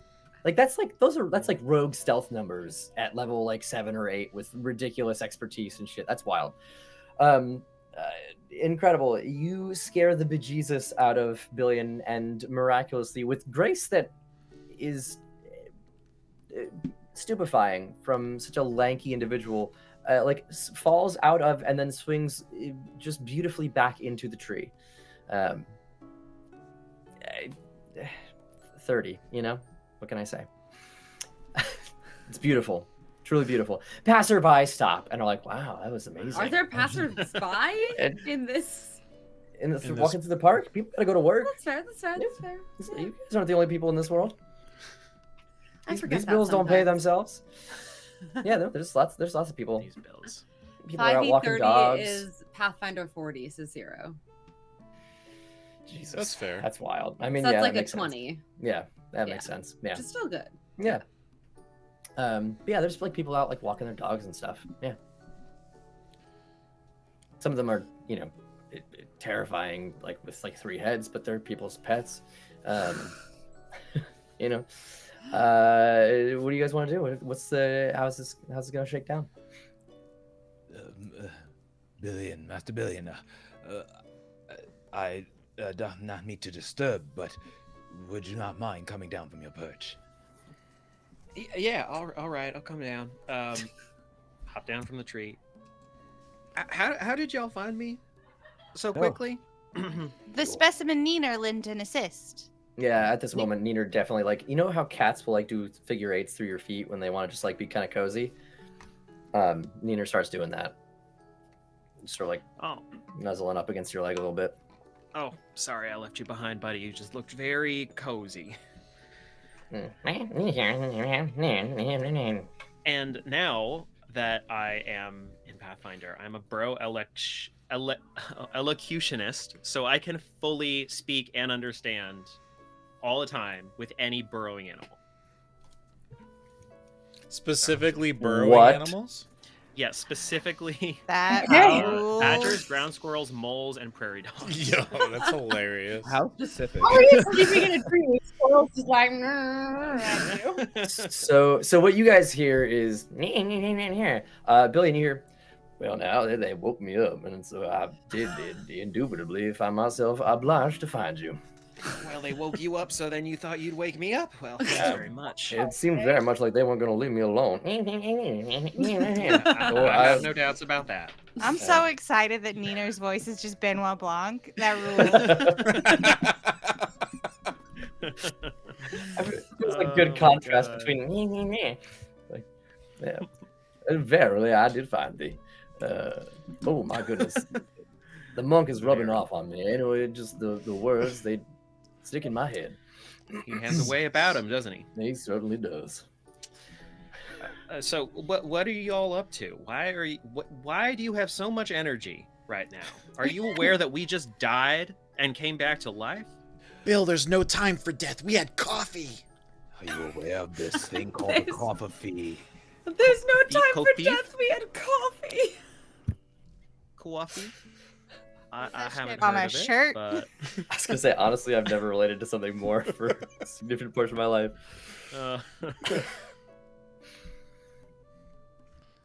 I have not heard of it, but the benefits seem to be doing you well. So maybe I should try it. It's great yeah. stuff. We do not consume liquids. No, you don't, as you ought not to. You gotta think you're great as you are, Patrick. Cannot give Billion coffee. Don't make this a trio, please. I'm begging you. Is there any coffee to be had? Did they bring a thermos of coffee? Did you guys with bring them? coffee with you? I mean, I was going to say, but we're just in the moment that if possible, I wanted to like carry like a jug mug if there was a thermos. I here. feel like you just took the coffee. Yeah, you got the urn. Oh yeah, so He just brought the urn. Great. Yeah. and I'm a monk, so I have complete balance. So it's just not spilling, just perfect. Yeah. I just Yeah. like the idea that Al's balancing on various parts of his like- body, just like for fun. Like, oh, Just look what like I can do. carrying it Look what I can do. through the room. Like, Like, refill? I like very much the idea that when Alistair and Corna decided to go wake everybody up, they were like, we should also bring the coffee. The coffee's very good. Everyone gets the coffee. So you've just been carrying this urn from room to room. So everybody gets to try. everybody gets it. Okay. So yeah. I definitely, Bill is definitely he will drink or consume anything that anyone offers him. Might be a character flaw in some situations. That is deeply concerning, and I will absolutely take advantage of that in the future. Yeah. Drink it so- with expedience. Oh, Uh, quickly? Oh yes. Yeah, we drank Alright. it real fast. It made us real fast, so I think it works like that. Bill, have you Okay. ever had coffee before? No, I mean, if they have never had coffee, I certainly have never Okay, had cool. coffee. Go ahead and make a fortitude save, please. All right. We were just Like, like shot forest I'm a people. strong boy. Maybe I can do it. Yeah, we used to like live out in the Oh, woods. that We- was a nat 1, Yo! which still gives me a 12. Or sorry, a 9. A 9? Okay. As you chug the rest of the urn, Oh my god. The rest of the urn. Save some for Nina. No, It shoot. Corna's voice goes from this high pitch to save some for Nina as everything begins to like slow down around you for Alternate like just dimension. yeah, just momentarily. Your brain just processes everything around you. You are certainly much more energized than you were just moments ago. Oh, well, Holy Badger, this stuff is pretty great. Gosh, I gotta have more of this. Let's go. Yes. Oh, my condolences, young patchwork. You cannot consume such a nectar of the gods. Is this how you guys get addicted to coffee? Is this what happened? Did I just give you guys a coffee addiction? Yes. Yeah, you enabler. Is this The crash is gonna be so experience bad. coffee? quadruple good. fatigue. It's The good crash coffee. is gonna be so bad. We will get there in a 2 couple p.m., hours. 3 p.m. is gonna roll around, and you guys are gonna be fucked. Oh yeah. So Bill, we have to.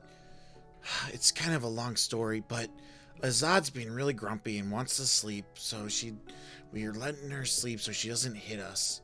And then we're gonna go find Rev, but Rev wasn't there either, and all of her stuff's gone. So we decided we needed to find you before we go find Rev, and we gotta go find Giovanni, because we think that's where he'll know where Rev lives, and then we'll go. I love that Azad being grumpy gets higher billing than Rev being gone. and she'll hit us. More key She'll information. hit us. No, not great is that she is grumpy. Also, by the way, one of us is. Rev's missing. Yeah. I was going But Azad's chronologically. grumpy, Just so- chronological retelling of the The- morning. I mean, that grump has a magnitude that is pretty great for all of us. We've all seen it. we all saw it last Hey, night. everyone Azad. knows you don't wake mom up from a nap. We've all been there. Okay. Yeah. All right. So we're avoiding Azad, and we're gonna find Giovanni, and we're gonna find Rev. But first, what are we gonna do? Giovanni? Is he the one that would know? Well, first we gotta get Neener some coffee. You drank it all. Oh, Neener, do you want some coffee? Well, I think that based on my observations, perhaps I would enjoy a small amount of coffee. He says he would very much enjoy a small amount of coffee. So why don't we go ahead and procure some of that for him, and we will be on our way. Let's go. Excellent. I do have to return to my own room to collect my things. I will meet you down there. Post haste. You're not leaving too, right? No. I just mean to collect my own things. And I'll meet everyone down in the kitchen. All right. And with that, you all zoom off very, very quickly out to the various locations that you're going to. Alistar, are you grabbing anything in particular from your room, or just sort of like your day-to-day carry? My sort of stuff? day, my staff, my bag, and this Lady Azada left this letter for here.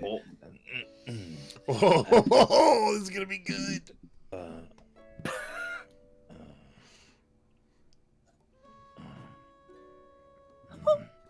He kind of wheels it back in and just slips it into like his backpack and kind of just like slumps out, closing the door and just Oh, kind of like And with all due respect.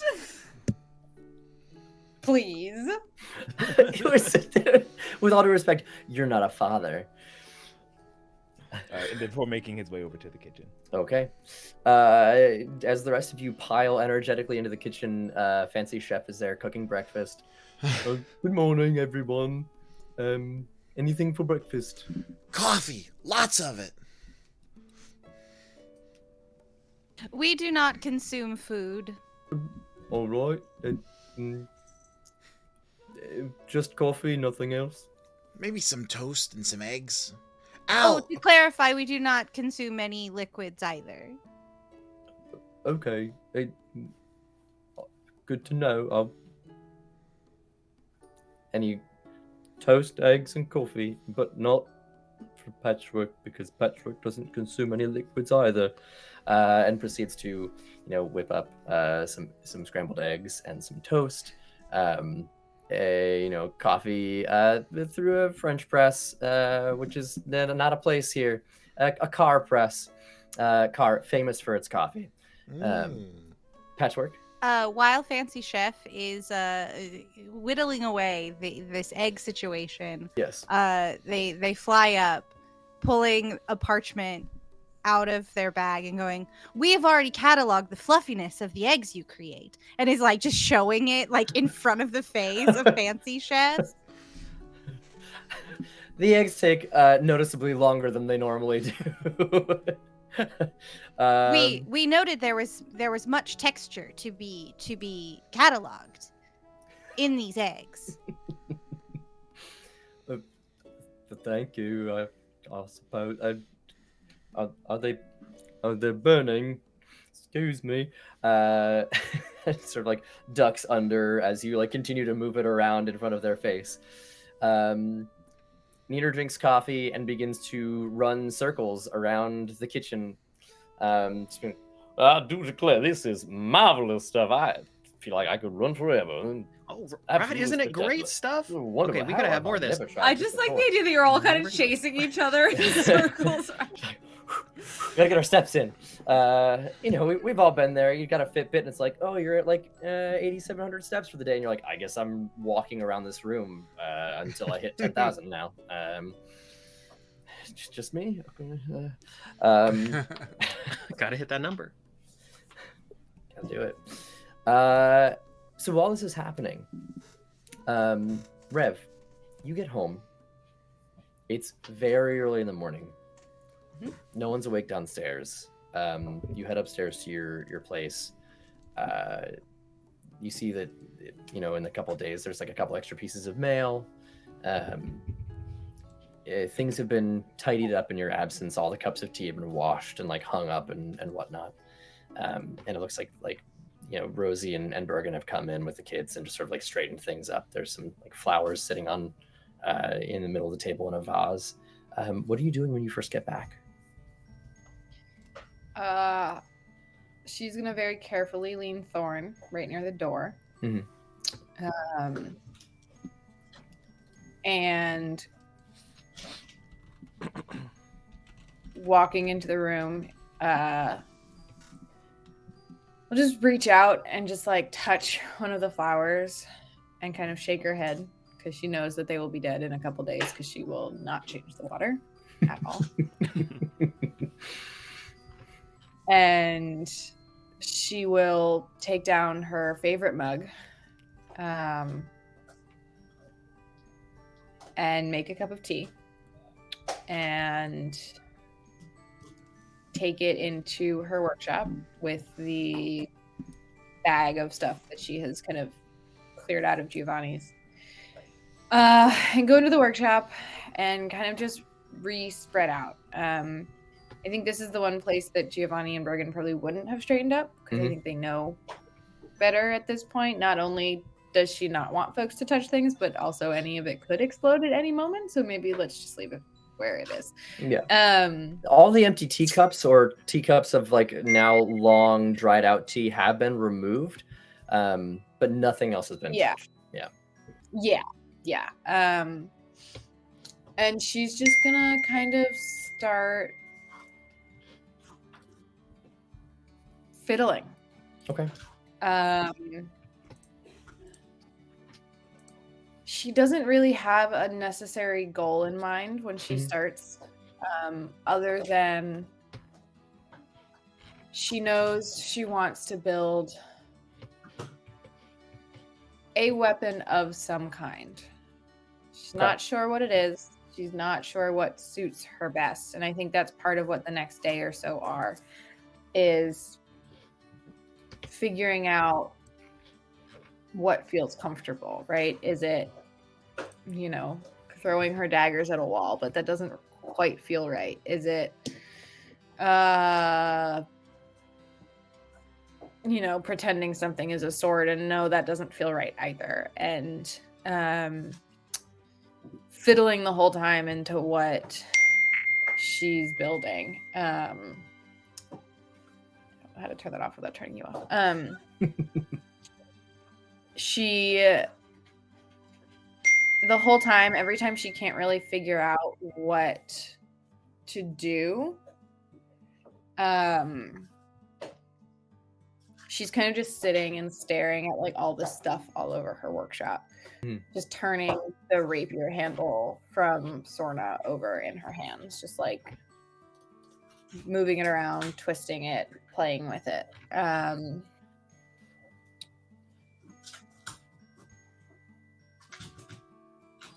Yeah, I think she's just gonna get halfway through things and break them apart and do something else and continue to do that for a while because she doesn't know what she wants or needs. She just knows that she was this is not the world she's made for, and she doesn't know what she's doing, but she needs something quick so that she can survive. Okay. Are you gonna like go to sleep at any point, or are you just gonna kind of go until you crash? She's going until she crashes. Okay. Yeah. I think Cool. that's where she's at. I think she's going till she crashes. I think if she were to try and lie down and go to sleep right now, her mind would she wouldn't sleep anyway. Yeah, that makes So. sense. Go ahead and make a fortitude saving throw for me to see how long it is that you are able to go before your body gives out and you just go to sleep. You also got an inspiration if you need to use a Oh, roll. great.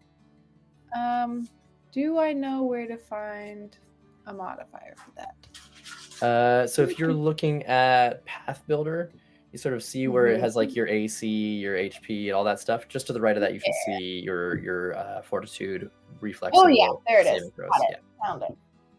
All right. Too many dice in my dice tray. All right, that is a 16 total. 16 total. Do you want to re-roll with your? You don't have to. No, I think I'm gonna hold that. Cool. Yeah. With a 16, probably make it until 9 or 10 in the morning, before like not sleeping really begins to catch up with you, and you begin to sort of just nod off. Eventually you just sort of like laying your head down on your bench, sort of arms as a pillow. It's like fully. Yeah. Okay. I don't think that you hear when Bergen comes in and puts food down on the table and sort of pokes his head in, sees you're asleep, gently closes the door behind him as he leaves. But they know you're home. Yeah. All right. So with Rev working and then eventually falling asleep, we have our our overly caffeinated group, and we've got our two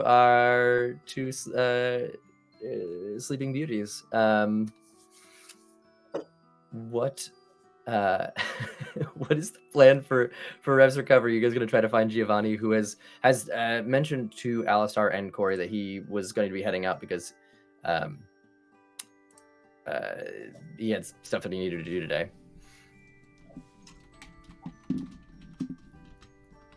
Or do you guys want to find Jeffrey, who is maybe potentially an easier person to locate and also probably knows where Rev lives? Well, I think Giovanni mentioned that he wasn't going to be around. Had something. We were drinking coffee by then, so it was kind of irrelevant. But maybe Jeffrey knows where Rev lives. Patrick, have you seen Jeffrey this morning?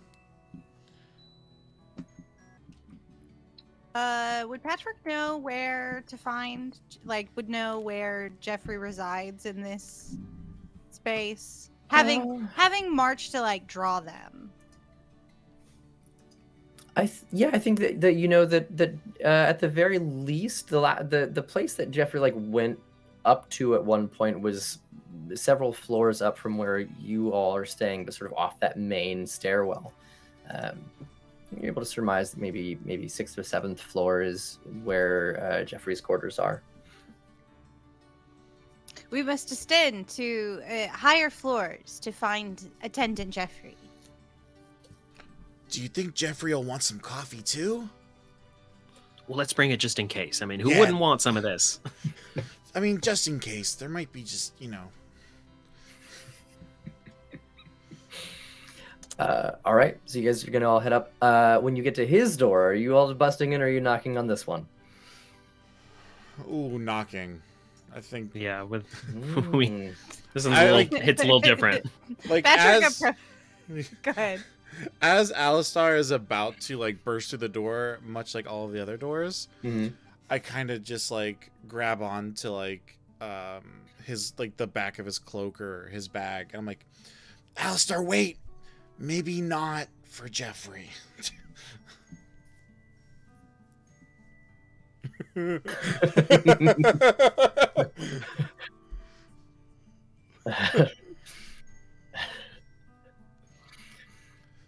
All right, so you guys knock. There are a couple of moments of silence, and then you hear footsteps. And a moment later, the door kind of cracks open, and Jeffrey pokes his head into the crack. Does not appear to be wearing a shirt. His hair is a little bit tousled. And he looks at you, the pile of you just like outside his door, and he's like, can I, you all look ridiculous. Can I help you? First, here's some coffee if you'd like it. And we just hand him like a French press. Like, we don't have any cups. We just brought the press with us. You really look like you could use it. Thank you. You hear a voice from inside the room say, "Did they bring enough for two?" I fucking knew it. I knew Jeffrey wasn't just Jeffrey's face, just all the blood drains from his face.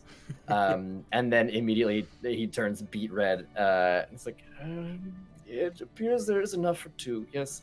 Can I help you? Rev took all of her stuff and is gone. Yep. She probably went home. Where is... Directions? Yes. Here you go. And he writes down directions to Rev's house. He sort of like shuts the door for a moment and puts it down. You hear just like, do you have to say anything? No. And you hear like some scribbling and then a tearing of a piece of parchment. And the door kind of cracks back open and he pokes his head around. He's like, directions. Thanks. Attendant Jeffrey. Yes. We possess multiple inquiries. I'm sure you do. Yes. How can I help you, Patchwork? Inquiry the first. Mm-hmm. Did you enjoy your copulation? Just from inside the room you hear, did you? And Jeffrey just like already bright red, just like purple, just mortified. Yes, Patchwork, we did. Inquiry the second. Do we live here? Sure. Why not? Corna, take note. We reside in this domicile. It was gonna be my next question. Anything else? Anything at all before you get anything?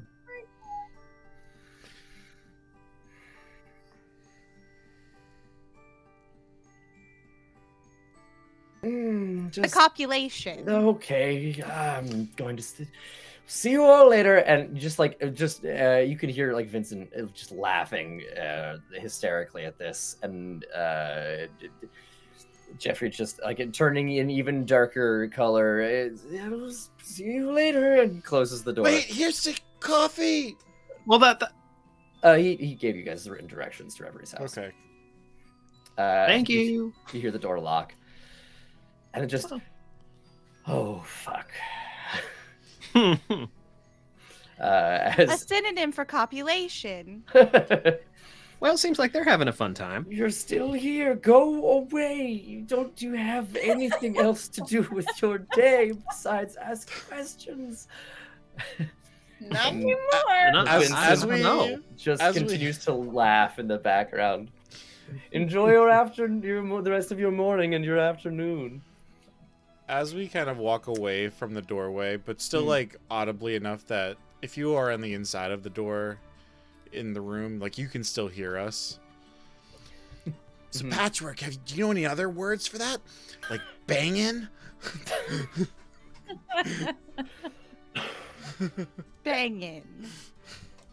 It was a synonym for copulation. Yeah, I heard smashing. Smash. They're all pretty violent, huh? Quite violent. I've heard smush. Smush. Oof.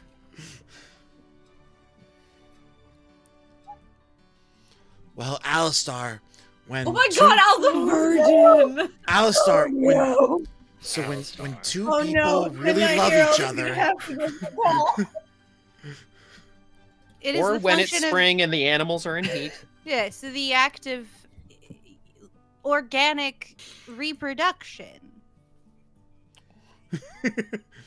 Mating. We were aware oh, of that's that another one. That's a good one.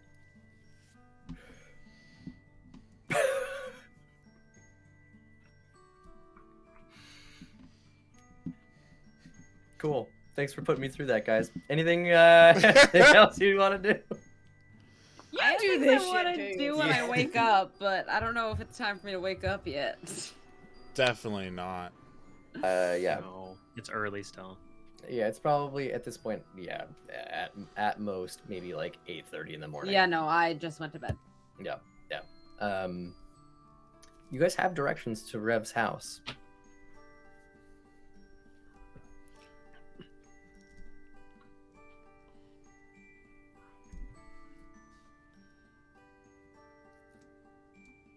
Should we bother her?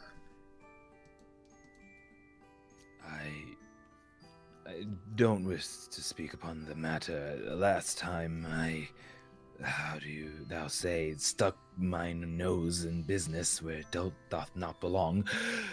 I may have perhaps upset one of our friends. Well, they do seem easily upset. Yeah, especially Azad. She seems real grumpy. Very grumpy. Very grumpy. Yelling at us this did morning. Azad partake of the coffee this morning? She refused. I wasn't offered. You're not there. I You're just asleep. heresy. We have come to a conclusion that coffee brings energy to everyone who consumes it. A lightness. We must dose the mechanic and mistress with this. What? Perhaps it's not best to waken her from her slumber. Maybe leave a cup outside? We could. A cup outside is good. Leave it so that she can approach at her own discretion. That's what you do with a flighty animal. I think it'll work on Azad. And perhaps a note. Perhaps one of you shall leave a note. Patrick is writing. Patrick is like kind of like scribbling something that says, "Mistress, this liquid will improve your status." This is Patchwork. This liquid will make you a queen. Cool. I mean, anything else you guys want to do? Try to find a Beverly. Cool. All right. So you guys head out. Following the directions, it takes you across the river that sort of separates the two halves of the city. I will say, like, as you guys are sort of making your way through the streets, previously you kind of moved through here either like with a destination in mind or like in a vehicle, so you haven't really been able to pay that much attention to what's going on. The wharf in particular is like the fastest way to get there is to go by the wharf, and there is an immense amount of activity. There are several ships, with like towering, like 200-foot masts, truly enormous, that have these like massive metal like icebreakers in the front that look like they travel to places that are potentially thousands of miles away. And you see, like various folks sort of like loading and unloading these, enormous vessels. There are smaller ones. There's like, a fleet of fishing ships here. You see a couple that are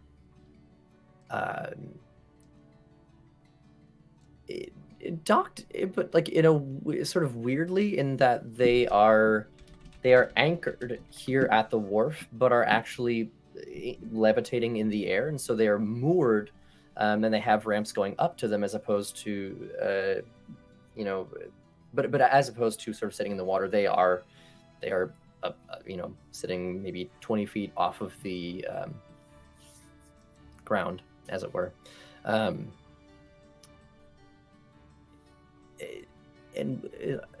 One of them in particular catches your attention because it is notably fancier than everything else here, and also significantly larger. As you walk around. I would love. How many of you guys were there when Azad identified Rex's insignia?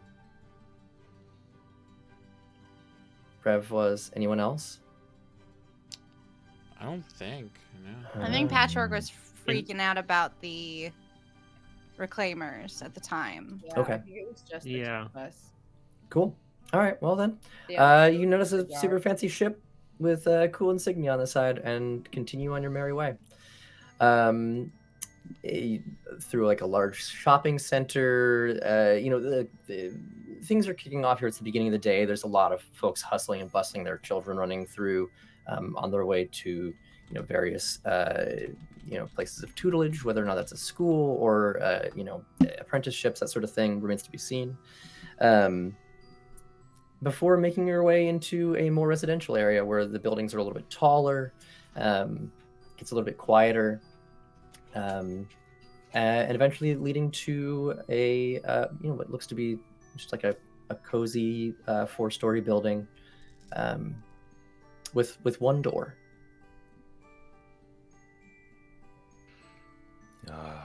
Are we thither?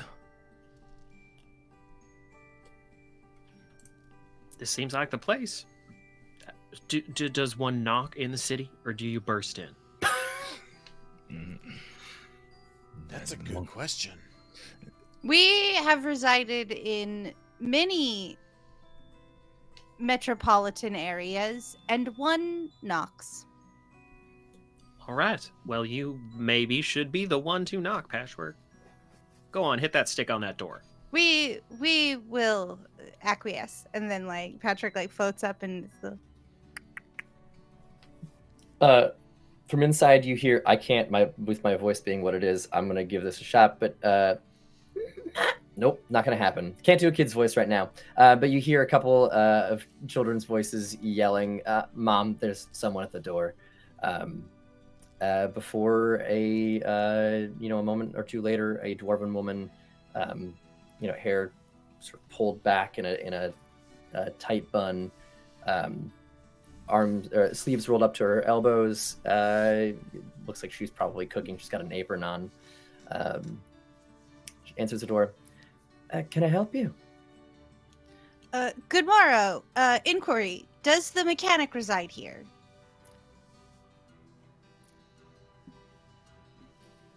You lot are Rev's friends, aren't you? Yes, we are. She Yes, called we us her are. friends? Well,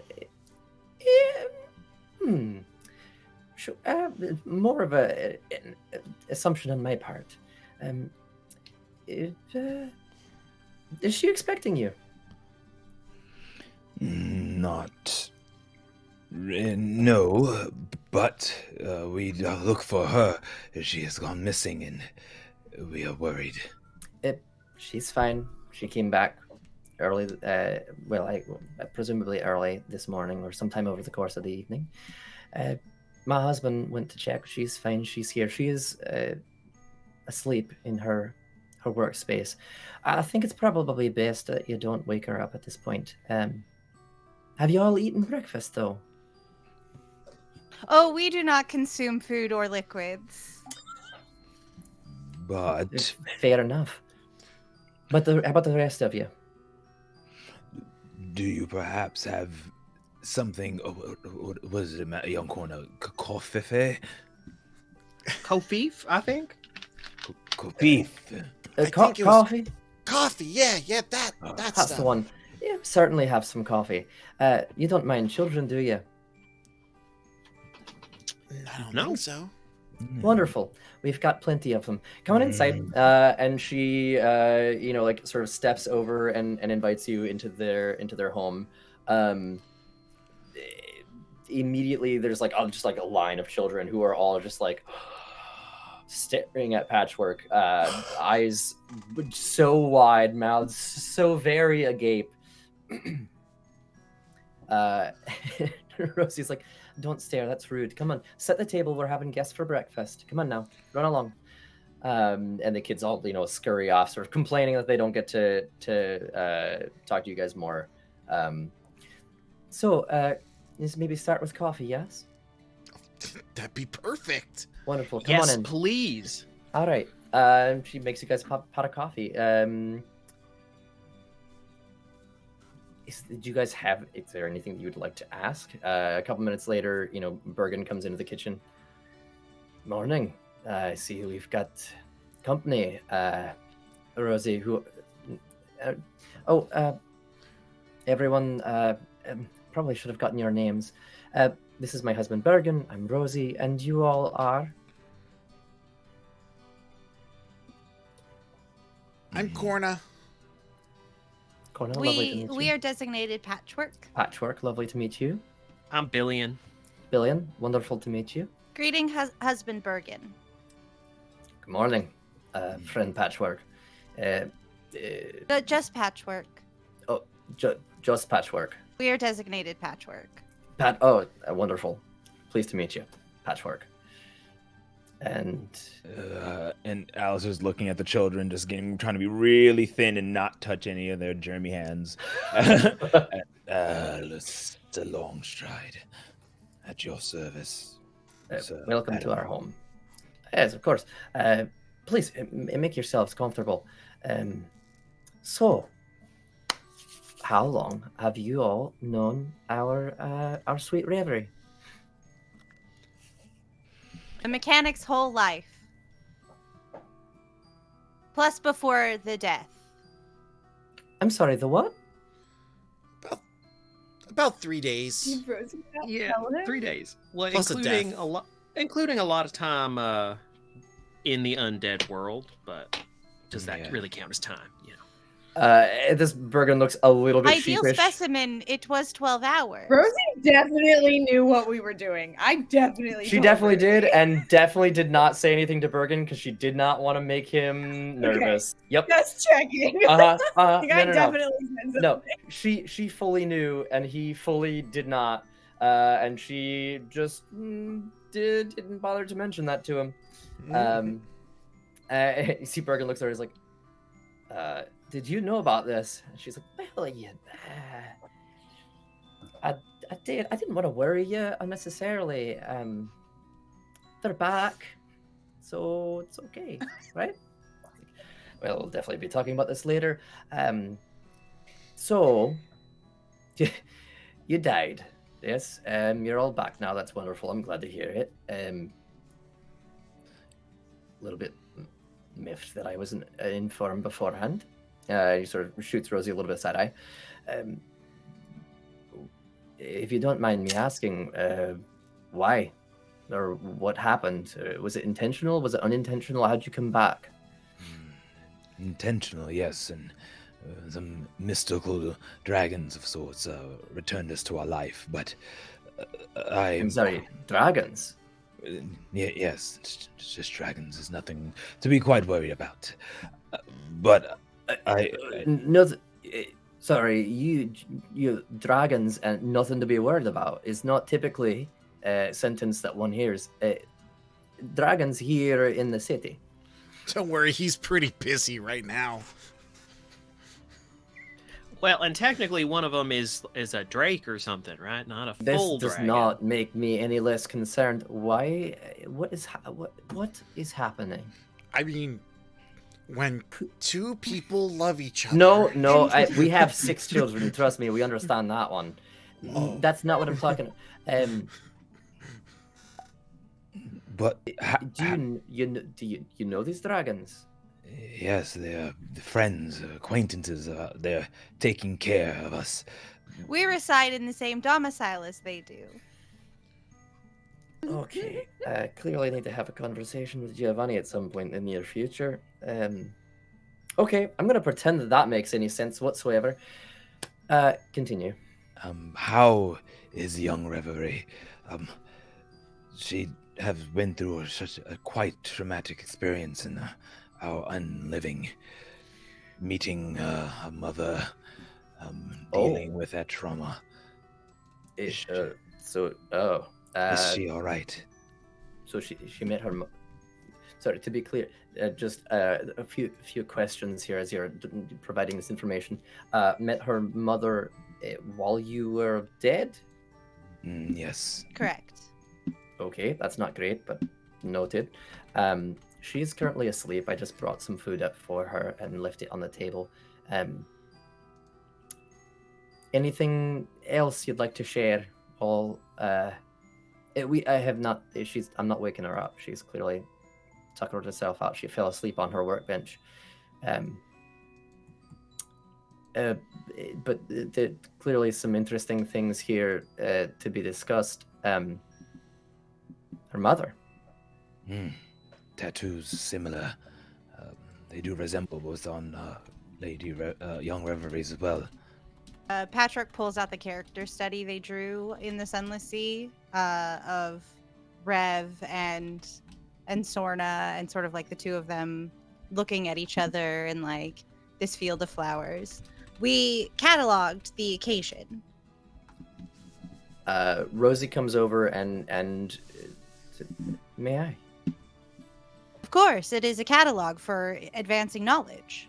And she takes it gently from you and looks at it, and you see she just her eyes just like well up with tears. She walks over and sort of puts a hand on Bergen's shoulder, and he puts an arm around her waist, and they just have like a moment together, looking at Rev, looking at her mom.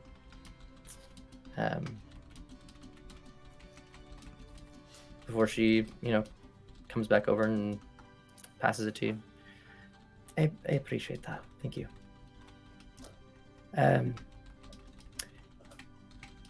Maybe it's best for Rev to have a little time to herself to process. I imagine she'll come find you when she's ready. Pardon me, and if I may be so rude, can thou just provide insight on young Reverie? Who, mystery. Her history is a mystery, and I feel as if I know more, I perhaps can connect. Well, I guess it depends on your line of inquiry in terms of her history. What is it exactly you'd like to know? Does thou perhaps know what happened to her mother and how she came upon your care? So to answer the first part, no, I don't. We met Rev. It's been quite a long time at this point. We know her because Giovanni set her up in the apartment upstairs. So we own the building, and she's sort of become part of our family over time, like an oldest daughter, if you will. Never met her mother, but that's how she sort of came into our lives, and we feel we are very grateful to have had her here in our home. So she just came to live with you, and now she's part of your family? Effectively, yes. Wow. So Rev has 2 families, kind of. potentially 3. No?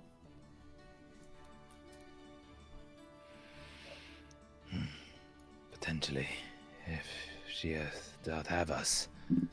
There seems to be an altercation between her and our Lady Azad.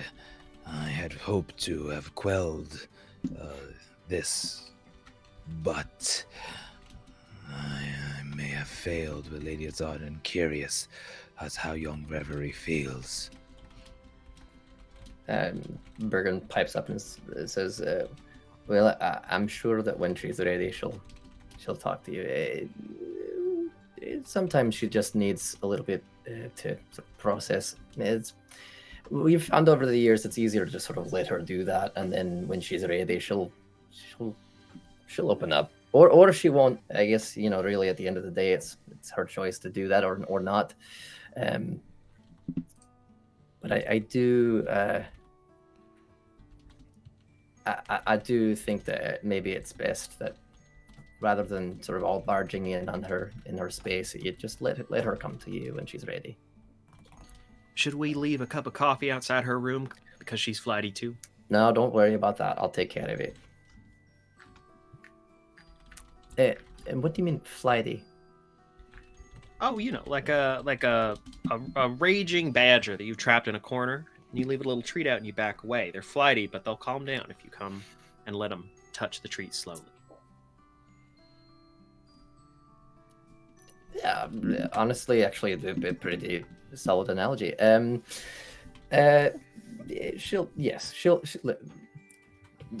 we keep her looked after while she's here. You don't have to worry about leaving any coffee, but I do appreciate that you guys care. Is there anything that you would like us to pass along to her when she is awake? We have it on good authority from Attendant Jeffrey that we all live at the domicile, including the mechanic. Well, Giovanni better not stop paying us rent for that upstairs apartment anytime soon without proper notice. But duly noted. I'll have a conversation with him about that. Anything else? Just let young Reverie know that we are like branches of a tree. We may grow in sundry directions, but our root remains as one, and that she can return when she is ready. I'll make sure to pass that along to her. Thank you very much. Shortly thereafter, breakfast is ready. Sort of second breakfast at this point, really. What about second breakfast? And you guys, are joined by the kids who have, like all sorts of questions and like, are sitting around. I mean, the 3 of you are, actually all of you are very new and interesting looking to them. Wow. Oh my goodness. These poor children are probably just absolutely gobsmacked. They said they were dead. True. Yeah. So like, it just, you guys are peppered with questions for the entirety of the meal. At some point, probably 45 minutes or so in, do any of you have your sending stones on you? My cat is right here. Patchwork has fused their sending stone to their chest, so yes. Perfect. You get a message from Giovanni.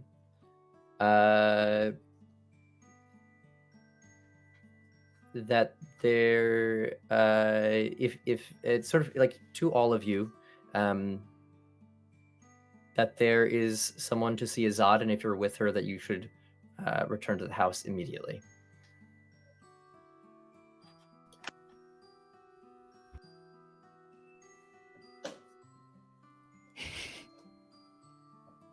You're still muted. Oh, sorry, my cat is not going to stuff on me.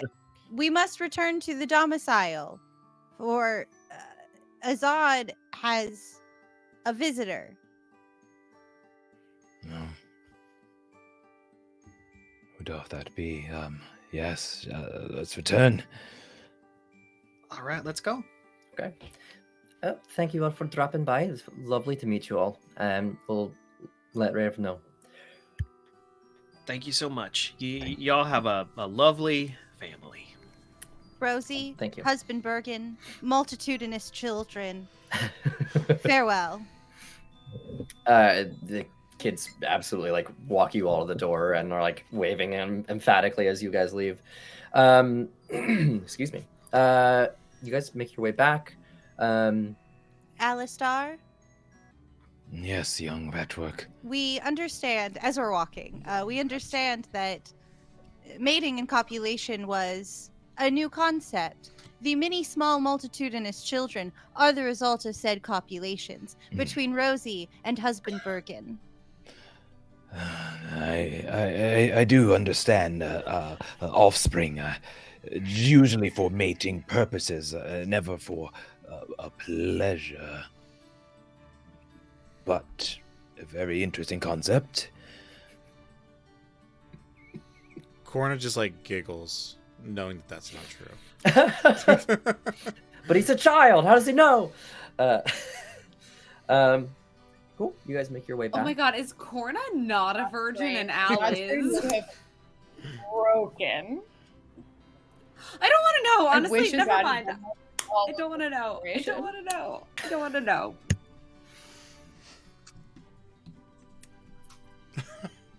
Any other conversations about copulation on the walk back? Or are you guys good? I think if the text message, the whatever we are calling them, not text messages, the message on our sending zone. Yeah. What do they call it? Like Had pebbles or woken something Rev like that? up. Or shells. Yeah. Oh, because they're shells. Pearls, whatever. Yeah.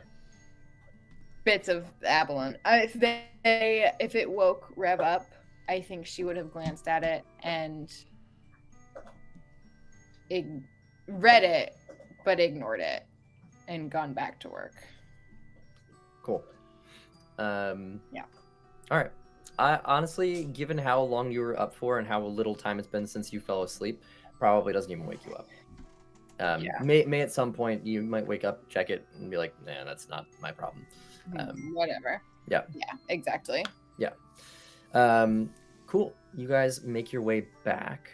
As you approach the front of the house,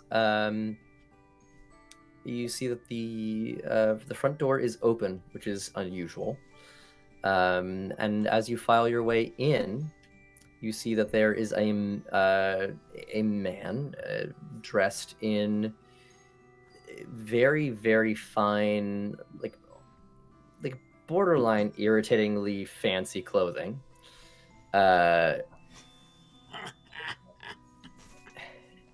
Standing there, holding onto an envelope. Sort of tapping his foot impatiently.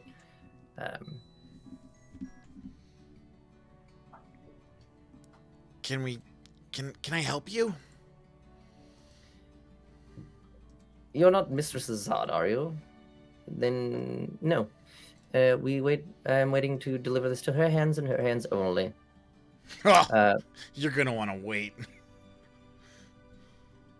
He sort of, I'm not sure I follow. She's flatty right now. I'm sorry, she's what? We put some hot liquid to improve her status by the door. We await the results. I am incredibly. What? Improve her status? I don't understand. What? Her what is status that? was low. We wish to make the status higher. See the status of everyone around? Their status has been improved by the hot liquid. Never before have you seen someone so perplexed and so fancily dressed. Azad, as this interaction is happening downstairs, there is a knock on your door. I said 4. I said 4 o'clock. I was very specific with my wording.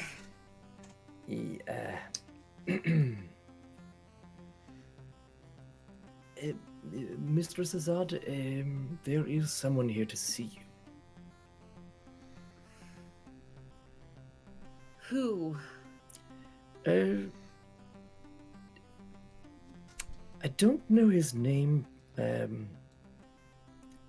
he works for your husband. I think at that, I sort of bolt up in bed. And I imagine that I'm still wearing the clothes that I was wearing yesterday. Mm-hmm. So I'm gonna walk over to the mirror and I'm gonna comb through my hair so it looks not disheveled. Gonna sort of check, make sure that I don't look too tired. If I look too tired, I'm gonna put on a little bit of eye makeup underneath my eyes.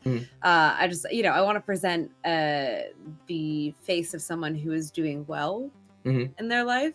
Sure. I don't know if you want me to make like a deception check or whatever that's not deception. We do have deception, but yeah, I'm just trying to put on a good face. And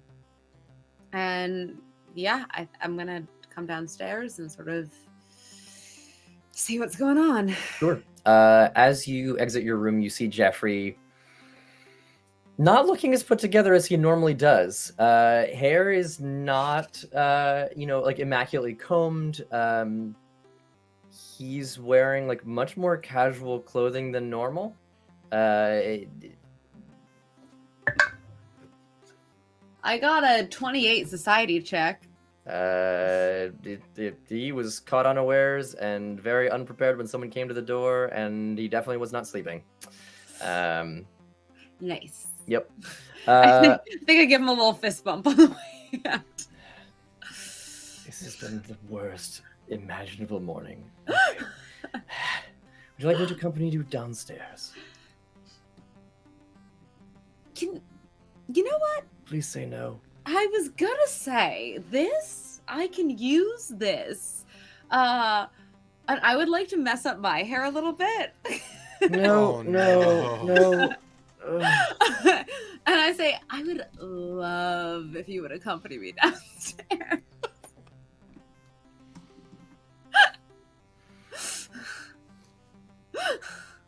And I kind of like lift my arm through his.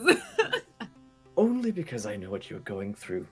And to be clear, you owe me for this. Listen, also, but, yes, before we go down, I know you can. Can you just de-age yourself like 15 years? I want you to know that that's hurtful. But you can. This isn't. You can do it. You double owe me. I double owe you, and I give him a little boop on the nose. Don't boop my nose. And over the next couple of seconds, he gets like 4 or 5 inches taller. His shoulders get significantly broader. He becomes noticeably more muscular. He's got like stubble. His hair's a little bit longer and brown with a couple flecks of gray. Still messy. If whatever's going on is open, hit me up. I'm on the market for a rebound for sure. But that's beside the point. Let's go downstairs. God, you are much too young, but I do appreciate the offer. It's very sweet of you. It's fine. This is doing it for me. Shall we go downstairs? Yeah, we should go downstairs. Also, your voice just got deeper. What's happening here? It seems more appropriate for my current stature. No, it's fine. Good morning. Don't make it weird. I'm not making it weird. You're making it weird. No, I'm not making it weird. Thank you. I owe you. Welcome. I double owe you. This is Double great. owe me. Wonderful. Excellent. Shall we? Yeah, let's go. Okay. And he walks downstairs with you. You find a man who is red in the face, trying to figure out, asking questions about how a liquid could improve someone's status, and looking very confused. Possibly also a little intrigued, unclear. It is the most effective when it is consumed in a quick fashion. I just don't understand what this liquid is. It's bean. It's made from beans. Brown morning bean juice, yes. But this sounds disgusting, and yet it improves your status. From common to petty royal or more. Hi. Mistress Lady Azad. Do I know him? No. Okay. No, this is just like one of the many sort of like peons that work for your husband. I take Jeffrey's hand and I move it around my waist. just tense, so uncomfortable. Does Patrick recognize Jeffrey as shapeshifted like this, or is there? Make a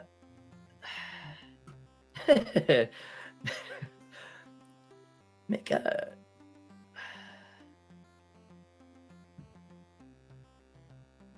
make an Arcana check. Arcana check. Okay. Yeah, to see, or occultism, either one. How does a 25 do me? It does quite well. There's just that, like, in this moment, as Azad like puts his hand around her waist, you see the flash of the eyes. You know without a doubt that this is Jeffrey. He's just shapeshifted to be very different looking. Following inquiry, attendant Jeffrey, did Mistress join your copulation?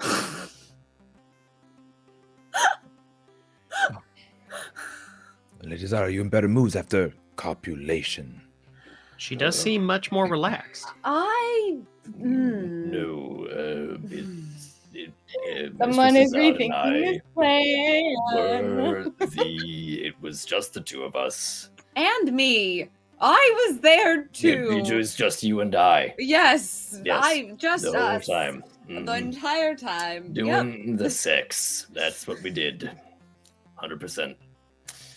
Yep. Put it in her. Like 7 times. You have a note from. You have a message from. Hi. This guy's just sitting there, like, staring up at this, like, 7-foot tall man, just like, lovely. It was good. I enjoyed it. Yeah, I don't care. This is the worst possible outcome for me. I'm being accosted on all sides by just weirdness that I didn't sign up for. I deliver messages. Here's a letter. Please let me go. Thank you. I take the letter. Goodbye. And I'm going to leave now. And sort of like pushes his way past all of you and exits as quickly as he can. Our inquiries have become multitudinous. As soon as he leaves, I take his hand away from my waist, and I'm like, okay, that great job, thank you. Oh, yep. Please Our don't touch inquiries me. have become less multitudinous. You asked me if it was an open thing. To be clear, rude. Is there a chair, like an armchair or something I could sit in? You can 'Cause go over into the sitting room, yeah. Yeah, I think I wanna walk away from this group to read this letter. You can certainly try. Can try. That's fair. This group does not do hey well group, to... do you want to let her walk away from you? Oh, Patrick follows Sure. very closely.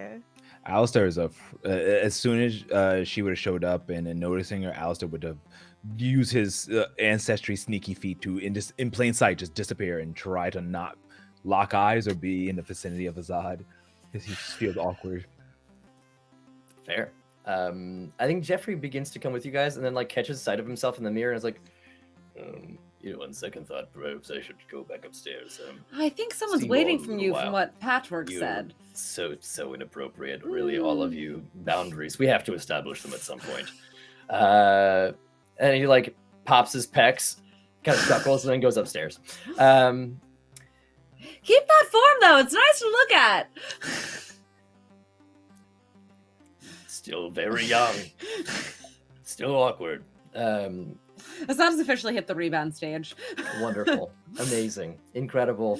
And he goes upstairs. So Azad, you go to like leave the group, and the group does not leave you. Sure. Yep. Okay. Well, I'm gonna sit down and read it anyway. Okay. In handwriting that you know all too well, as you open the letter, it says, "My dear Azad, it has recently come to my attention that you have intentionally or unintentionally been meddling in affairs that are dangerous and unbefitting of a woman who has made a commitment to the safety of our children. Per our agreement, please see the included copy in the event that you have forgotten. You agreed to live by the terms outlined there. After such a violent incident, we came to the conclusion, mutually, I might add, that it was best for you to return to Acadia and leave the parenting to someone better suited to the task. I have given you an exceeding amount of grace in your travels from city to city, spending extraordinary amounts of time poring over books with the help of your little metal friend. The apparent unwillingness to hold up your end of our agreement by returning home, and most recently meddling in affairs wherein your actions could reflect poorly upon me, yet again. If you are unable to comply with the terms of our agreement, I will be forced to consider it null and void, a situation I truly hope to avoid. Your husband, Rex. I read through all of that, and I think I read through it twice. Like attached, like stapled. It's like stapled to the like thick legal agreement that you signed, legal and magical agreement, I should add, that you signed with him when you separated. I pull off the letter and I crumple it up, and I hold on to the agreement, and I don't say anything to anyone. And I walk upstairs and I go to my room, and I don't think this is gonna work, but I sit down with the agreement and I cast a spell magic. Okay. When you crumple this up, do you just like toss it to the side? Do you like throw it into like the fireplace? Like, I was gonna say, if there's a fireplace, that I throw it into the fireplace. okay. There's no fire in it currently, but there is a fireplace. In that case, I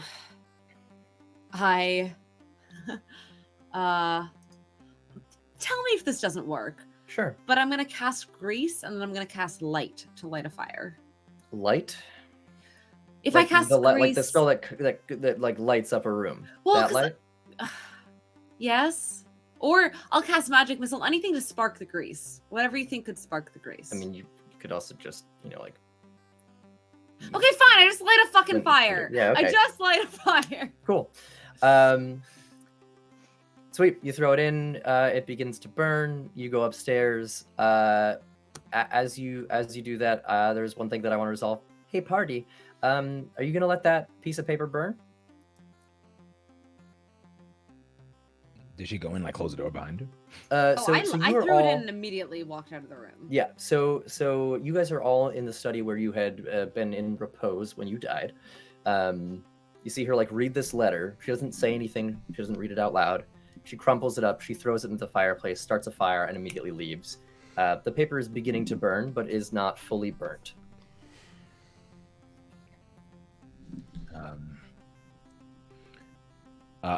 Alistair. Oh yeah, Alistair's a nosy bug hobgoblin.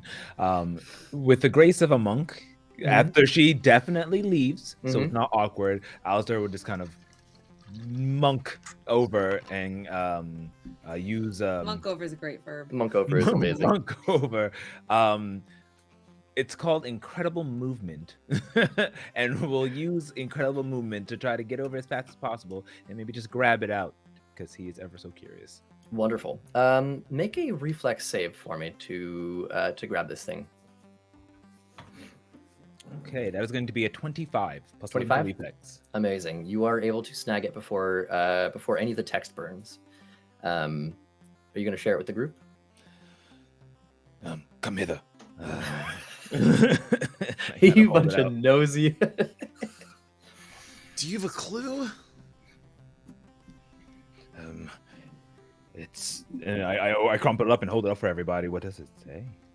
Well, I guess what we just heard. Yeah, so you It's read it. changed, actually. It says something new now. My dear Alistar has recently come to my attention. No, you read the same message. I read it out loud to everyone. Oh, this seems quite. How would you put it? Shady. Crappy. Evil. Evil's good. I told you he was a dick. I see that. What does thou make of this, young corner? Perhaps something you can glean more about this Rex. This has got to be ripe with clues, right? Yeah. I'll have to look it over. Don't tell me you have some fucking ability where you like magically learn a whole bunch of shit about the person from just like reading their handwriting. Now that you mention it. Now that you say that. Well, while you're looking that up, we'll pop upstairs to Azad in her room. Yeah, just magic. I'll tell you before you do that. You know that this is just a copy. This isn't the original. This is not magical. It's just the text. Oh, I thought you said it was the magical copy. No, it's a copy of the the legally and magically binding contract that you guys. In that case, I would have thrown that into the fireplace as well. Aha. Okay. Yeah. With a 25, Alice, you could retrieve that too. And I'm gonna go upstairs instead of using dispel magic. I think I'm gonna get my cloak and my bag. And I think I'm gonna leave. Okay. Now you're leaving? Are you like leaving immediately? Yeah. Okay. Are you trying to do so in such a way that the rest of the group does not see you? Yeah. Make a stealth check. Probably terrible. Mhm. 5. 5? Yeah. You hear Azad clomp back downstairs. The door opens, door shuts. You all look out the window, and she's walking down the street. Small Detective Corna, Yeah, patchwork. we have come to a conclusion. Yeah? The copulation between Mistress and Attendant Jeffrey was a subterfuge, Yeah, and the hot liquid was not consumed. that's for sure. What's the fastest way to get to Car from here? The fastest way would probably be by boat. I am heading to the docks. Okay. Should we follow? Alistair is going to use a focus point to use Key Rush. Okay. You can use it to move incredible speeds, and also makes me harder to hit. And I want to rush down as fast as I can to catch up. Like after a pause and moment, like a hesitation, run right after Azad. Cool. I mean, you're insanely fast. You can catch up. She's. I assume you're not running. You're just walking, right? Azad. Mm-hmm. Okay. Easy enough for you to catch up. Lady Azad, halt! Lady Azad, please. I pray thee. Wait, What, Alistar? where art thou going? Going to get my family. Oh, then thou shalt not go alone. I don't want help. Everything that has happened since I have met all of you has just been complicating the one goal that I have, and I'm tired. And how much have you been able to accomplish on your own, Lady Azad? You need to ask for help. We are here to help you. 2 days into knowing all of you, and Rex is sending me messages threatening my child. I am better on my own. Solitary is not the way. Thou shalt not be alone. I know what it is to be truly alone. I know what it is to lose mine own family. I pray thee, let us help thee. I have not lost my family yet, and I'm not going to. Exactly. With our help, we can make sure that is true. Your help. And what have we accomplished in the last 2 days? We have died and returned to life. We are on the precipice of discovering the secret of Forest, Mother, and even Rex. Please. Are we? Do you genuinely believe that we are on the precipice of anything? Lady Azad, I pray thee, don't go alone. We're family.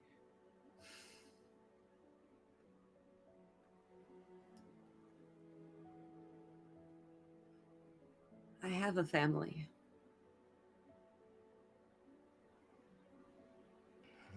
Let us help you save them.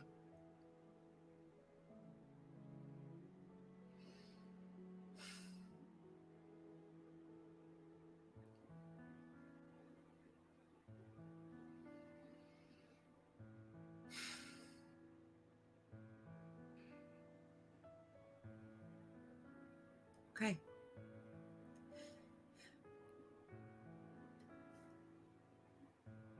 But if this doesn't work, I'm going by myself.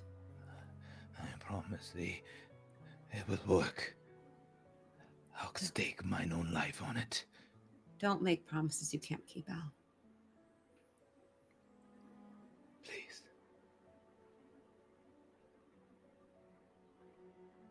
With that, we'll pop back inside. Corny, you doing you're muted, but are you doing a funky little thing? I mean, I'm not banging if that's what you're asking. Jesus Christ! What? Oh my God. Are you like doing anything with the letter?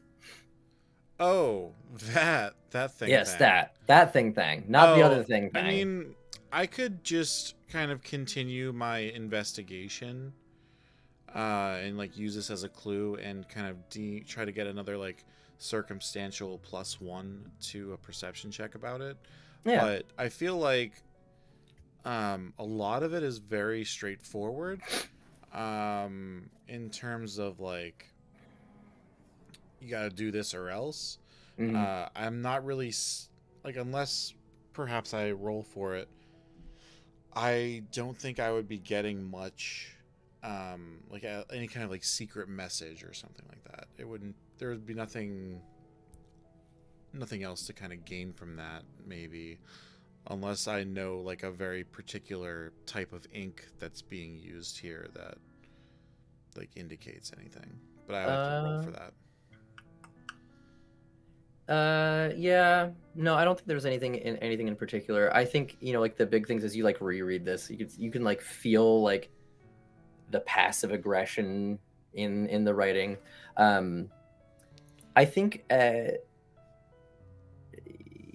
as you're having this moment of introspection and sort of like thinking about the interactions that you've had with her and looking at this letter and maybe sort of like going through this like draconian contract that outlines like a whole lot of stipulations around like what Azad can and cannot do and like what the consequences of not doing or doing things would be. I think there's this moment where you sort of get very introspective about like what this must feel like, and as you are turned inward in this way, you just for a moment there's a voice in your head, and you hear, Gorna,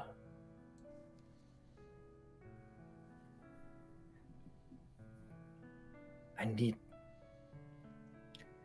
your help. It's the voice of your patron. And that's where we're going to end tonight's episode. What? Yep. Oh no. Oh my gosh. Wow. Such a thing. The forest is dying, and he's in the forest. Oh.